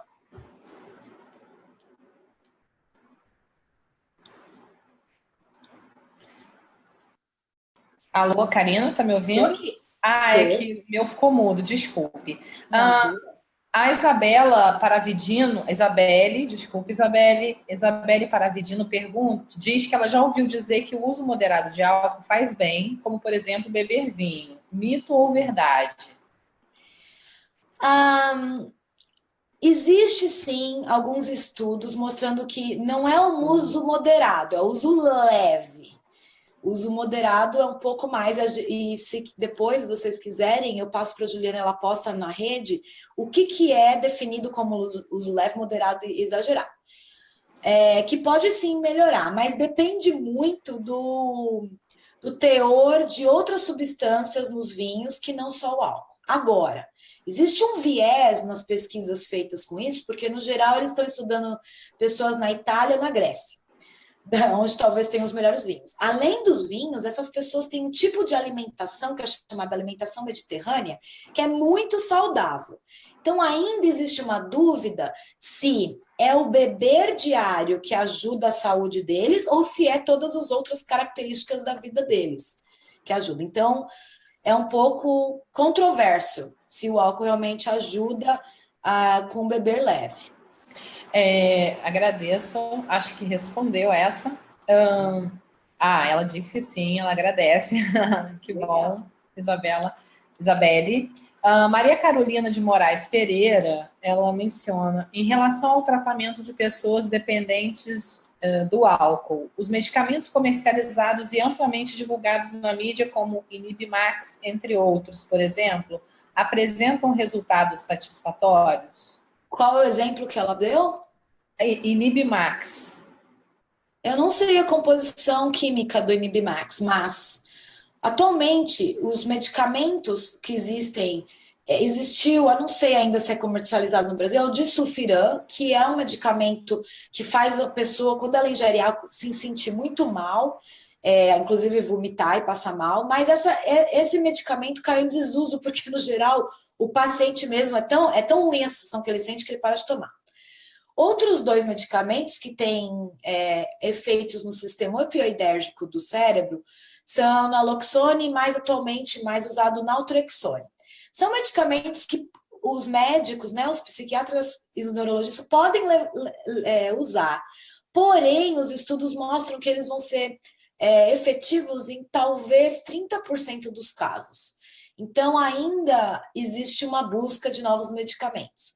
Existe também, talvez no Brasil, o acamprosato e o baclofen, que são outros tipos de medicamentos que vão ter ação no sistema glutamatérgico e GABAérgico, respectivamente, que também tem existem pacientes que são responsíveis, mas tem outros que não. Então, são medicamentos importantes, mas ainda existe uma falta muito grande de novas drogas que podem ajudar uma grande parte das pessoas que não são responsíveis. Karina, o pessoal do Facebook fazendo alguns comentários. A Ângela Lins menciona que, a princípio, o álcool não traz nenhum benefício à saúde. A gente tem também um comentário da Carla Simões. Na verdade, é uma pergunta. Carla Simões, o que ocorre no organismo quando a tolerância fica menor? Vejo casos em que pessoas bebem menos do que estavam acostumadas e as reações do álcool aparecem mais visíveis. Então, é engraçado, a Carla Simões estudou comigo. Eu não vejo ela há muito tempo. Muito legal poder ter esse tipo de interação. Bom, existem sim, porque além dos efeitos, alguns efeitos comportamentais podem sofrer tolerância. Você sente menos aquele efeito pela mesma dose. Mas eu trabalhei muitos anos no Brasil com um efeito diferente, que chama sensibilização. Então, geralmente, para efeitos estimulantes, existe essa sensibilização, ou seja, é como se você, com a mesma dose, sentisse mais e mais o efeito de determinada droga. é como eu falei, existe uma variabilidade individual enorme, isso é observado em algumas pessoas e em outras não. E aí os motivos pelo qual isso pode acontecer é a carga genética, se está desenvolvendo sensibilização e tolerância, o tipo de ambiente que bebe e outros fatores ambientais que podem influenciar isso também. A Carla Simões mandou beijos para você. Legal. O André Luiz Barbosa comenta que tem muita coisa boa no Mediterrâneo, azeites, frutas, ervas frescas. Né? Na verdade, tem uma outra pergunta da Miriam Lima Rocha. Ela faz uma questão: por que algumas pessoas ficam mais violentas após a bebida e outras ficam mais sexuais? Isso é porque uma coisa muito interessante que eu também tenho interesse em estudar é que como o álcool vai afetar vários tipos de receptores, dependendo do nível basal que o seu cérebro está, se você já está mais depressivo, mais alegre, muito provavelmente os efeitos do álcool vão ser diferentes nesses dois tipos de cérebro, numa pessoa alegre ou numa pessoa mais triste. Por quê? Porque aqueles canais todos que eu falei, que são onde o álcool são os alvos do álcool, vão estar expressos em quantidades diferentes. Lembrem que o nosso cérebro não é algo estático, ele está se modificando agora, enquanto eu estou falando e vocês estão ouvindo, ou quando eu tento responder as perguntas. Então, eu acho, e existem pequenas evidências com isso, que talvez o estado basal determina como um efeito vai se sobrepor ao outro, se vai ser agressividade, se vai ser sexual. Tenho que dizer que as pessoas têm a tendência de achar que o sexual vai ser melhor, mas geralmente é pior. Se a pessoa bebe muito, tanto homem quanto mulher, o desempenho sexual é pior. E a agressividade geralmente é vista em pessoas que já têm níveis de agressividade já altos, mesmo sem a droga. Então, isso talvez seja o fator da predisposição. O que você já talvez seja exacerbado, mas também são hipóteses, precisa de mais estudos. O Clayton também pergunta sobre o epigenoma, se o álcool altera o epigenoma no cérebro humano e se sim, de que forma. Mas depois dele tem mais uma última pergunta dessa etapa, Karina, para a gente ir para o próximo momento. Tem duas perguntas mais específicas, da Liana e a Patrícia Gama, né, que fala da dependência, e a Liana sobre a LTP. Liana, posso deixar a sua mais para o final? Patrícia, a sua chegou posterior, também vou deixar para o final. E aí ela finaliza essa etapa de perguntas com o Cleiton, tá? Falando de epigenoma. A gente volta nas perguntas de vocês, ok? A epigenética é realmente algo relativamente novo, né? E sim, o álcool tem uma interação, como ele é muito pequeno, ele vai até o núcleo da célula e vai sim interagir com as proteínas que vão determinar características epigenéticas, como metilação e outras. Eu não tenho conhecimento profundo assim de uma resposta específica, mas eu sei quem tem. Então, se a pessoa tiver com... desculpa, eu esqueci o nome, mas tudo bem. Se tiver interesse em saber coisas mais detalhadas sobre o assunto, eu posso, com certeza, falar com algumas pessoas que sabem em detalhe quais as alterações epigenéticas que o álcool pode promover. Quem perguntou foi o Cleiton. Todas as pessoas que... péssima de lembrar nomes, desculpa. Não, todas as pessoas que tiverem mais questões podem enviar para o nosso e-mail, que a gente vai reencaminhar todos para a Karina, tá? Tem uma pergunta também aqui que eu deixei passar, me desculpe, que já está anterior. A Lívia Ribeiro pergunta se tem alguma relação entre álcool e sono. Com álcool e sono? Isso. Então eu vou falar, ela vai entender coisas agora. Acho que eu vou chegar lá. Ok, então você pode aguardar um pouquinho, tá, Lívia? Ela já vai responder. A Patrícia Gama agradece, está dizendo que o webinário está muito bom. Nós aqui agradecemos e a gente vai para a última etapa e eu volto nas perguntas, tá, Patrícia e Eliana, ok? Tem mais uma no Facebook também que já deixou para o final, porque fala de... Tá? Tá bom. Então, vamos lá, para a gente finalizar. Então... o que acontece, então, depois do álcool? A gente falou que acontece durante, né? O que acontece depois? Então, depois que você tem esses efeitos estimulantes, ou efeitos depressivos ou agressivos, como a gente começou a levantar agora há pouco, a gente vai ter a ressaca. Dependendo de quanto você beber, dependendo de outras características, existe a ressaca. Eu acho que talvez todo mundo que já bebeu e já bebeu bastante a ponto de ter uma ressaca já fez essa pergunta, já fez essa afirmação no dia seguinte aqui. Nunca mais eu vou beber. E aí, isso, na maioria dos casos, não acontece, a pessoa acaba bebendo. O álcool, lembra que eu falei da dose, uma dose, 2, 3, 4 doses de álcool? Então, ele é metabolizado no corpo e uma dose de álcool, que é aqui em triângulo, leva pelo menos 2 horas para sair do corpo. Então, no geral, a gente vai acumular em 1, 2 horas, a gente vai beber pelo menos 1 ou 2, 3 doses, 3 latinhas de cerveja, muita gente consegue beber facilmente, e aí você vai ver que aquelas 3 latinhas vai levar 6 horas para metabolizar. Como ele sai do corpo, o álcool? Bom, o álcool ele pode ser metabolizado por diversas enzimas e numa molécula chamada acetaldeído, que é extremamente tóxica para o corpo, e ela precisa ser metabolizada muito rapidamente em acetato, e o acetato é eliminado na urina. Existem muitas informações importantes a respeito do acetaldeído, tanto dele ter um efeito reforçador, agir no cérebro para incentivar o consumo do álcool por conta de agir em determinadas regiões, e tanto quanto o efeito dele no fígado e outras regiões. Então, também pode ser um tópico para perguntas, e eu posso passar mais informações dos e-mails. Mas a ressaca em si, na verdade, ela é intrigante, porque não se sabe, os cientistas não sabem por que existem esses sintomas persistentes da ressaca, mesmo depois que o álcool e os metabólicos já foram eliminados do corpo. Então, aquela ideia de que a ressaca é quando a gente está com acetaldeído, não é verdade. Na verdade, a ressaca é quando a gente já eliminou, mesmo porque o acetaldeído tem que ser eliminado muito rápido do corpo. E como melhorá-la? Talvez seja essa pergunta. Ai, pelo amor de Deus, Karina, me salva, me fala como melhorar a ressaca. Bom, essa é questão de $1 milhão, né? Eu adoraria ter essa resposta. Eu fui atrás de alguns estudos, porque não é exatamente como que eu trabalho, e aí a maioria das pessoas acham que beber água, né? Acreditam que a desidratação é o problema. No entanto, a ciência não suporta essa explicação, pelo menos não para todos os sintomas da ressaca. Então, alguns sintomas, como boca seca e sede, estão sim associados à desidratação. Isso porque o álcool ele altera muitos hormônios do sistema endócrino, que faz você ir no banheiro muitas vezes. Então, como vasopressina, aldosterona, renina e tudo mais.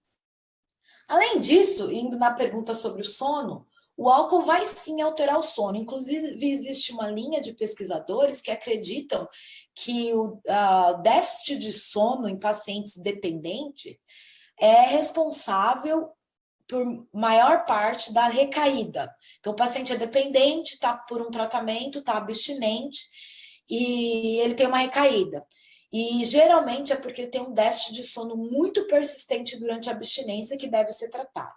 Além disso, num efeito agudo, logo depois do álcool, o sono na verdade, o déficit de sono que é responsável por grande parte da ressaca que vocês sentem. Então, existem sintomas que são determinados pela quantidade de álcool, como coordenação, ansiedade, a questão da desidratação, que são só esses 2 sintomas, mas vários outros sintomas têm a ver com a qualidade de sono, que foi péssima, depois de um dia de bebedeira, uma noite de bebedeira, e quão sonolento você está de dia, que é problemas de memória, sensibilidade à luz, dor de cabeça, suar, geralmente a questão de problemas de estômago e redução de apetite é muito mais porque você não dormiu do que por conta da quantidade de álcool que você consumiu. E isso é muito interessante. E outros efeitos, alteração do sistema imunológico, estão provavelmente associados com efeitos cognitivos da ressaca, como alteração do humor e déficit de memória.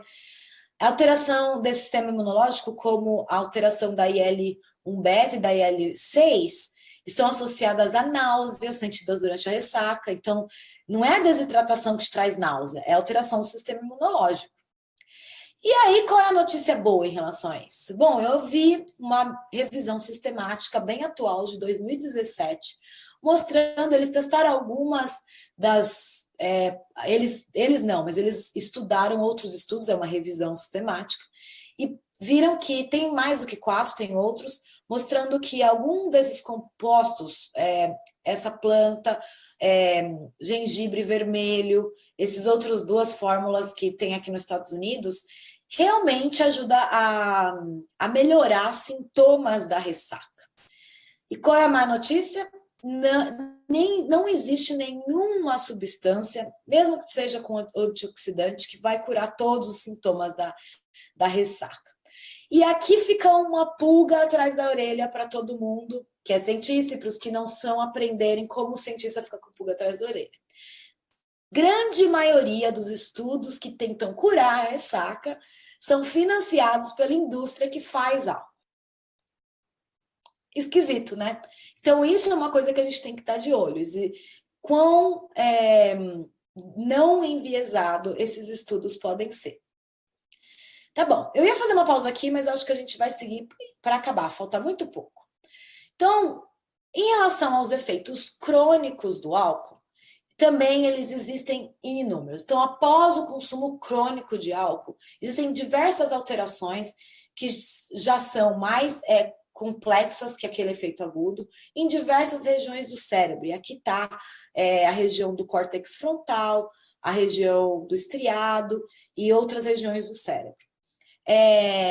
Também vai sair essa figura na revista da Neuron, e aí vocês, para quem tem mais interesse, pode ler, eu vou ter o cuidado de compartilhar com todo mundo.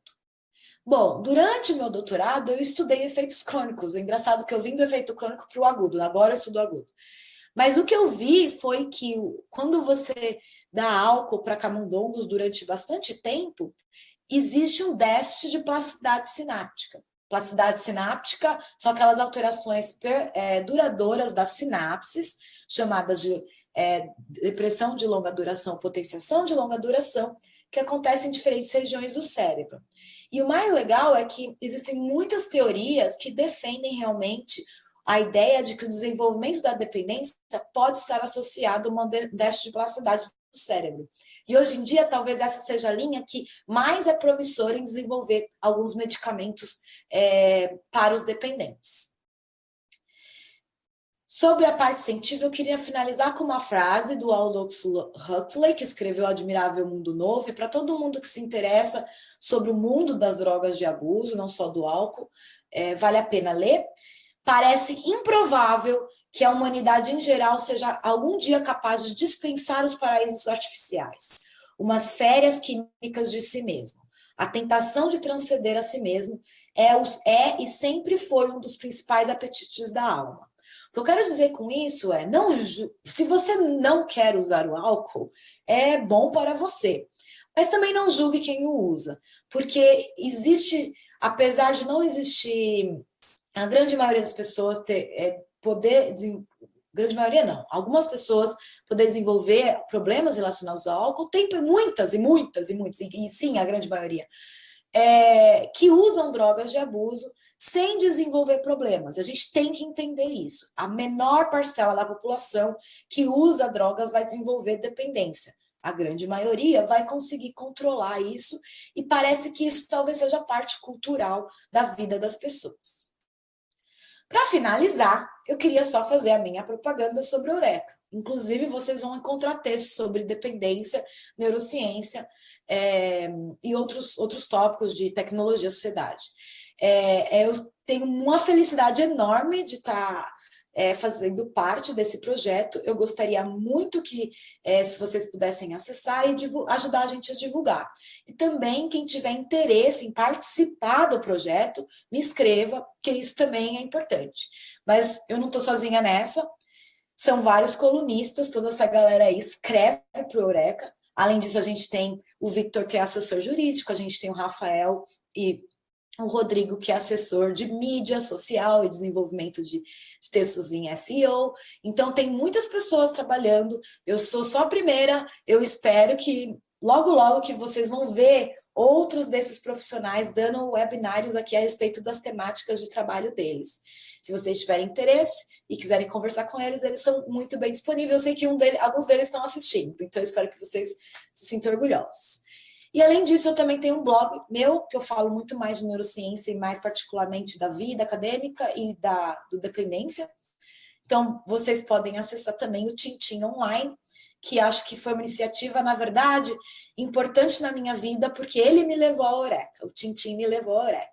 E aí vocês podem achar textos de diversos conteúdos lá também para discutir, para levar para frente, sempre baseado em papers e evidências científicas. Além disso, muito obrigada. Eu tenho o meu e-mail, eu não tenho problema nenhum, talvez eu demore para responder, mas eu respondo todos os meus e-mails. Meu Facebook, vocês podem me achar por meu nome, Karina Poça Abrão, e meu Twitter. Muito obrigada para todo mundo que teve paciência de ficar esse tempo todo aqui. Na verdade, Karina, deixa eu até ligar meu webcam, não sei se eu estou muito bem. Nós agradecemos, realmente foi incrível. A gente tem várias perguntas, eu gostaria de fazer todos, mas antes das perguntas, a Karen de Monteiro quer mandar um beijo para você. Conheço ela também. Né? Então, eu acho que a Lívia está agradecendo a resposta, se você teria algum trabalho sobre a associação do déficit do sono com a recaída para indicar para ela. Então, eu acredito que ela pode contactar você ou a gente por e-mail, né? A gente compartilhou aí com vocês vários links, curtam, compartilhem, divulguem que as ações que tanto a Eureka Brasil quanto a rede de pesquisadores tem feito é para a gente compartilhar conhecimento. Então, caso vocês queiram ser integrantes da rede também, o Bruno está parabenizando o evento. Imagina, nós é que agradecemos vocês de estarem aqui.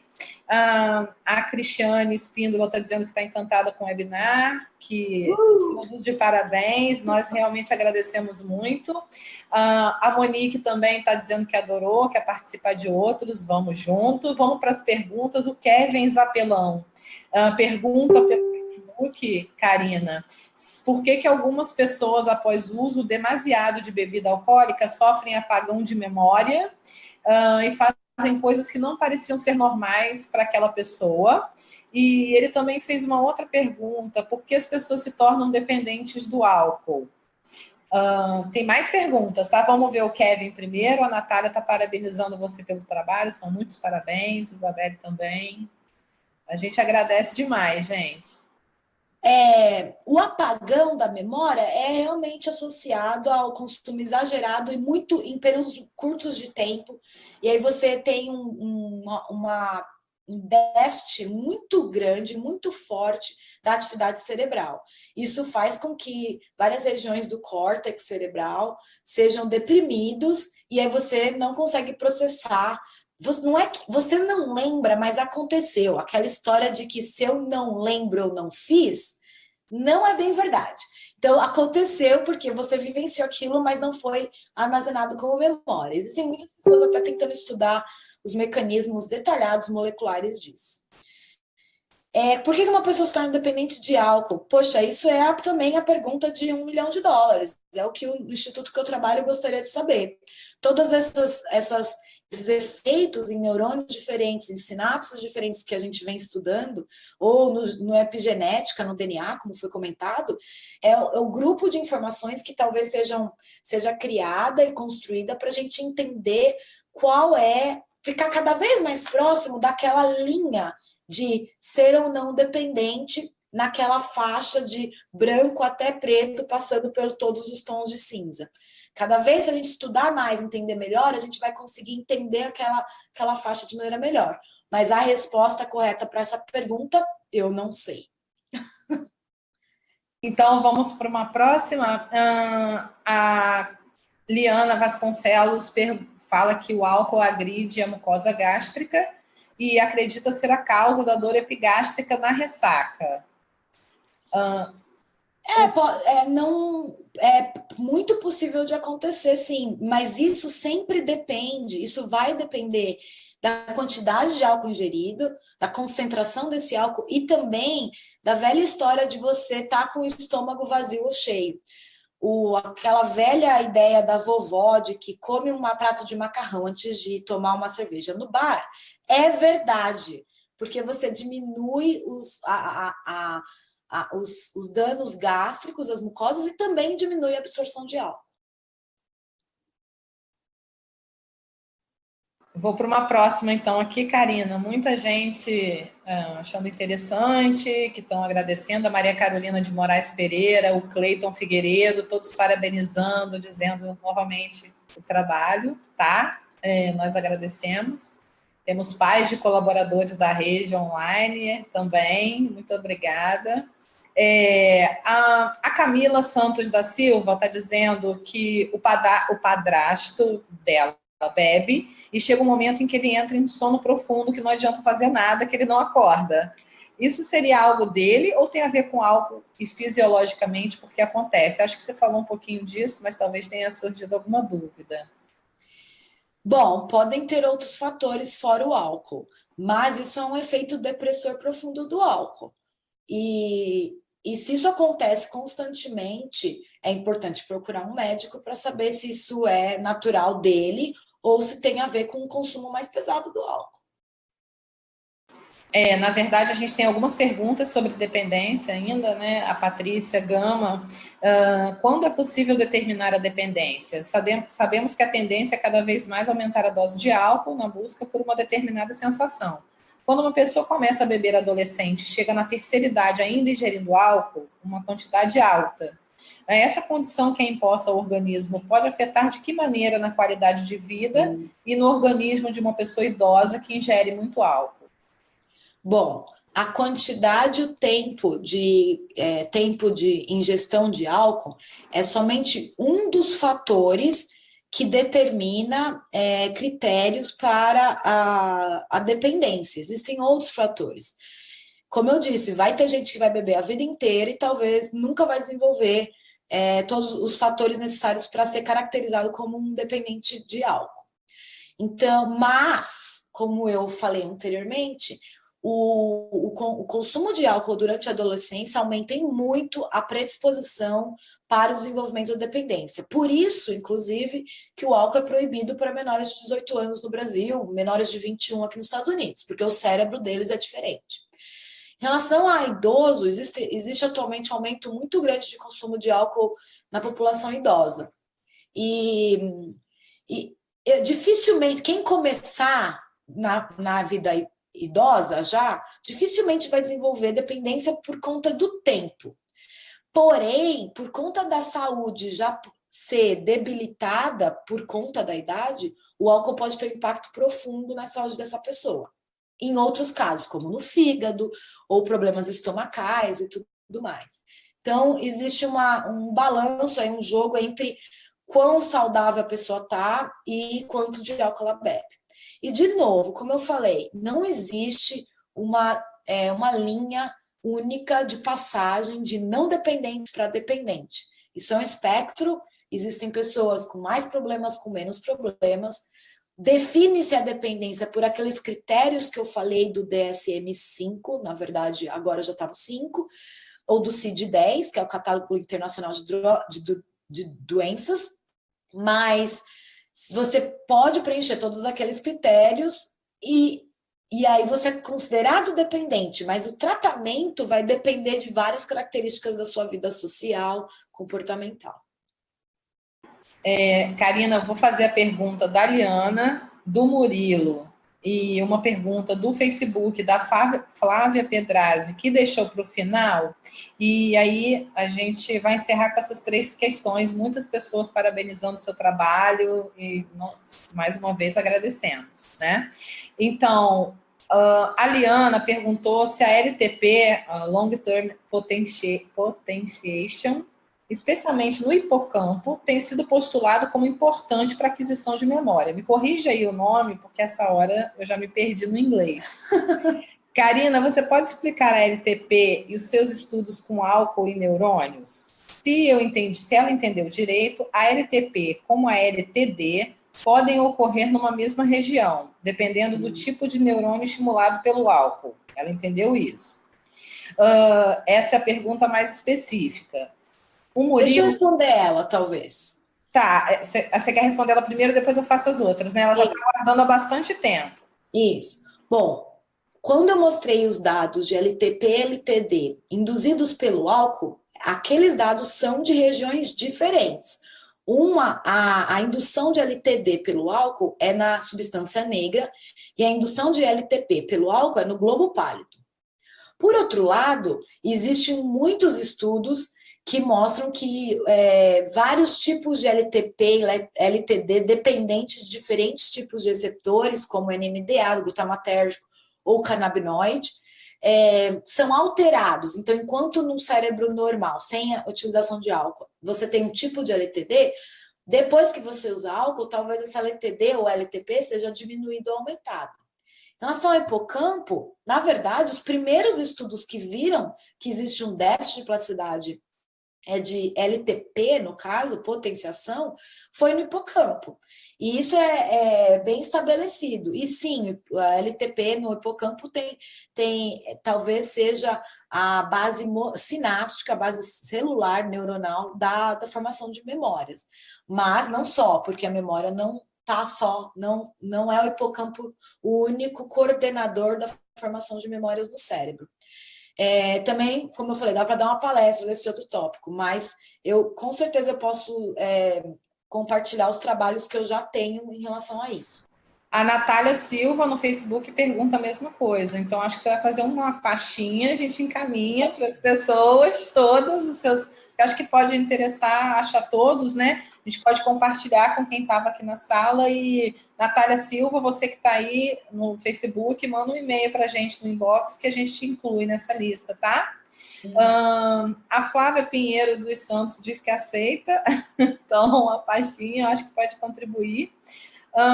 O Murilo Ricardo de Mello pergunta se a glicose corta o efeito do álcool no organismo, mas junto com a dele vou finalizar com a pergunta da Flávia Pedrazzi, que falou que era uma pergunta para o final, então ela vai ser nosso final mesmo.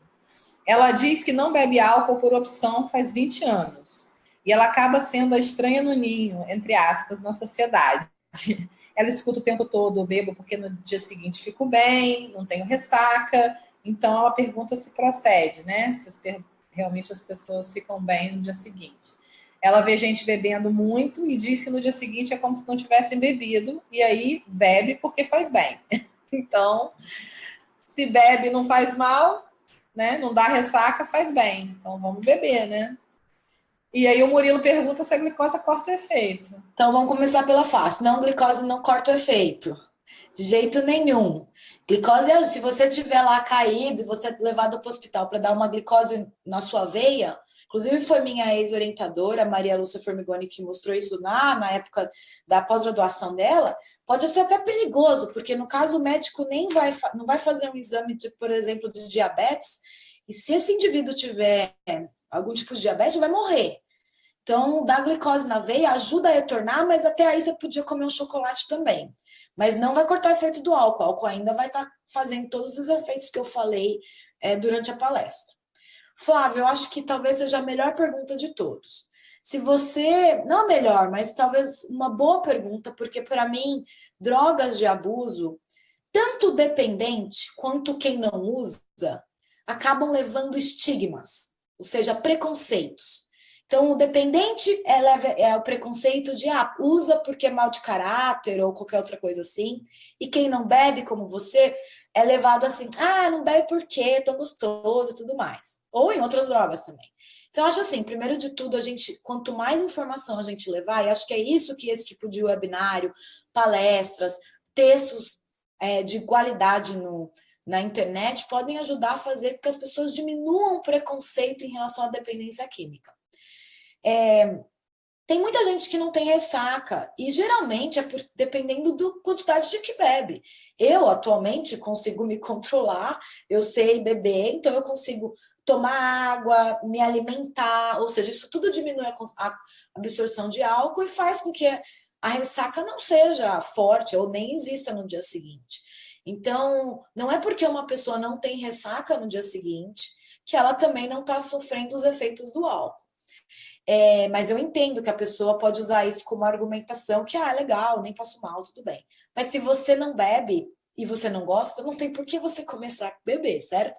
A gente tem que ser cada um, ter uma individualidade e ser respeitado por isso e respeitar a individualidade do outro. Então, talvez o que é mais importante de tudo que eu falei é que a gente tem que diminuir os preconceitos e respeitar tanto quem não usa droga, quanto quem tem um problema em relação à droga. A gente tem que cuidar dessas pessoas. Eu queria agradecer a Juliana e todo mundo que participou com as perguntas. Eu fiquei muito contente, que acho que a gente teve bastante pergunta. Eu espero realmente poder contribuir, quem sabe outros tipos de vídeos e tudo mais. A gente vai se falar mais vezes e a gente se vê tanto na rede quanto no Eureka. Na verdade, a gente ainda tem a Liana, um agradecimento da Liana, dizendo que é geriatra e demência e alterações mnemônicas são os pontos de estudo dela. Então, ela aceita com gratidão os artigos e eu falei para ela postar aqui para a gente um e-mail. Inclusive, além da rede de pesquisadores, nós também, parte da rede de pesquisadores, está trazendo um movimento chamado Hacking Health para campus, né? Nós vamos trabalhar envelhecimento saudável e ativo, campus dos Goytacazes, interior do Rio de Janeiro, que é minha cidade natal. Então, Liana, a gente vai falar bastante de envelhecimento e como hackear a saúde para trazer inovações nessa área, pensando no envelhecimento ativo. Então, Karina, todos aqui sintam-se convidados a participar com a gente também. Esse movimento tem em vários lugares do mundo, né? Então, depois eu deixo um link aqui para vocês.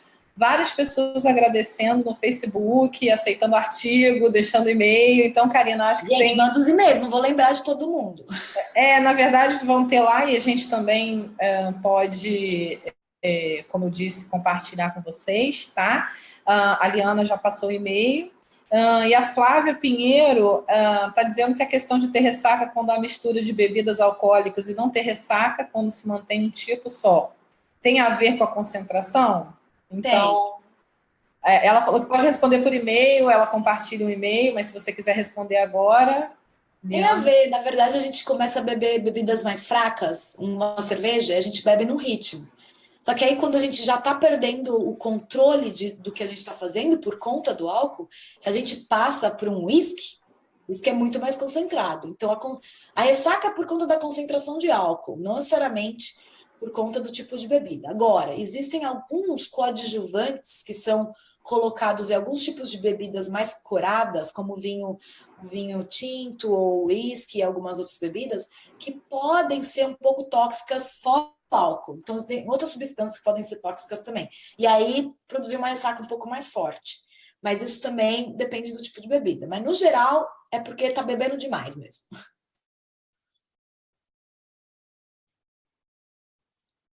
Então, Karina, agora a Flávia entendeu, então a Liana compartilhou um e-mail, depois eu compartilho com você.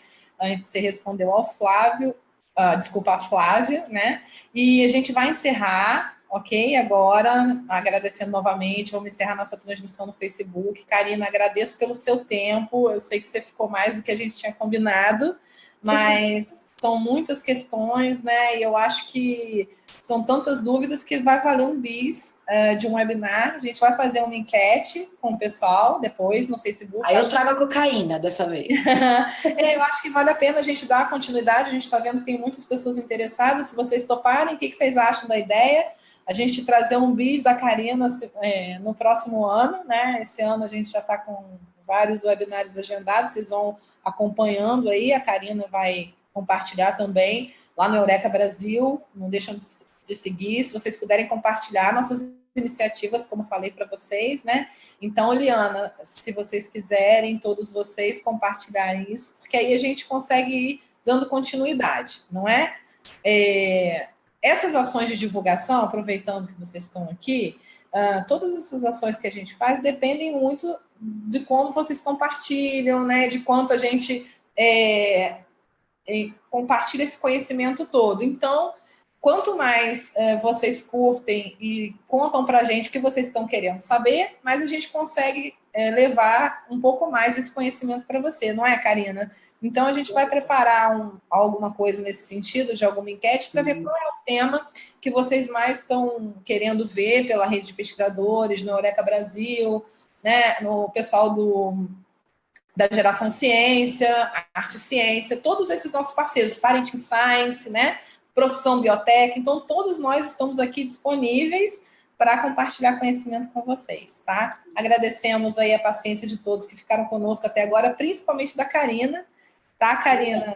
Seja sempre muito bem-vindo a vocês, os colaboradores da Eureka, todos vocês, nós estamos de portas abertas.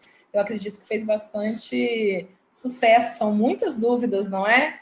Nós tínhamos vários. Porque todo mundo já vivenciou alguma experiência com álcool. Se bebeu ou se viu alguém beber. Então, bebemos água, estou na minha aguinha aqui.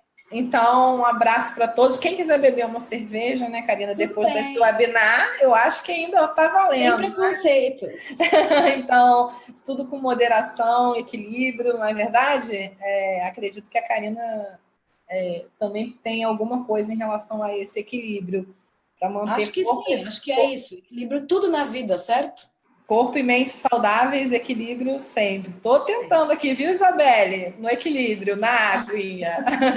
Beijo, gente. Até a próxima. Nos vemos em breve. Dia 28 a gente está de volta. Viu, Karina? Viu, pessoal? Tá, a Andréia da Poian, ela é uma pesquisadora do Instituto de Bioquímica Médica, Leopoldo Demes, da UFRJ, vem falar para a gente sobre Zika vírus, né? Efeito desse vírus no sistema nervoso central. Então, a gente vai começar a fazer a divulgação, quem quiser. A Andréia é uma pesquisadora incrível e tem dados também muito importantes para compartilhar com a gente, tá? Em relação aos certificados de quem está aqui, a gente encaminha até 15 dias depois do webinário, tá, Elisângela? Fica tranquila que a gente encaminha tudo por e-mail, para todos vocês que participaram aqui na rede. Tudo bem?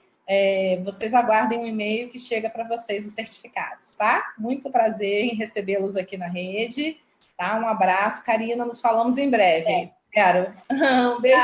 Tchau, Ju. Tchau.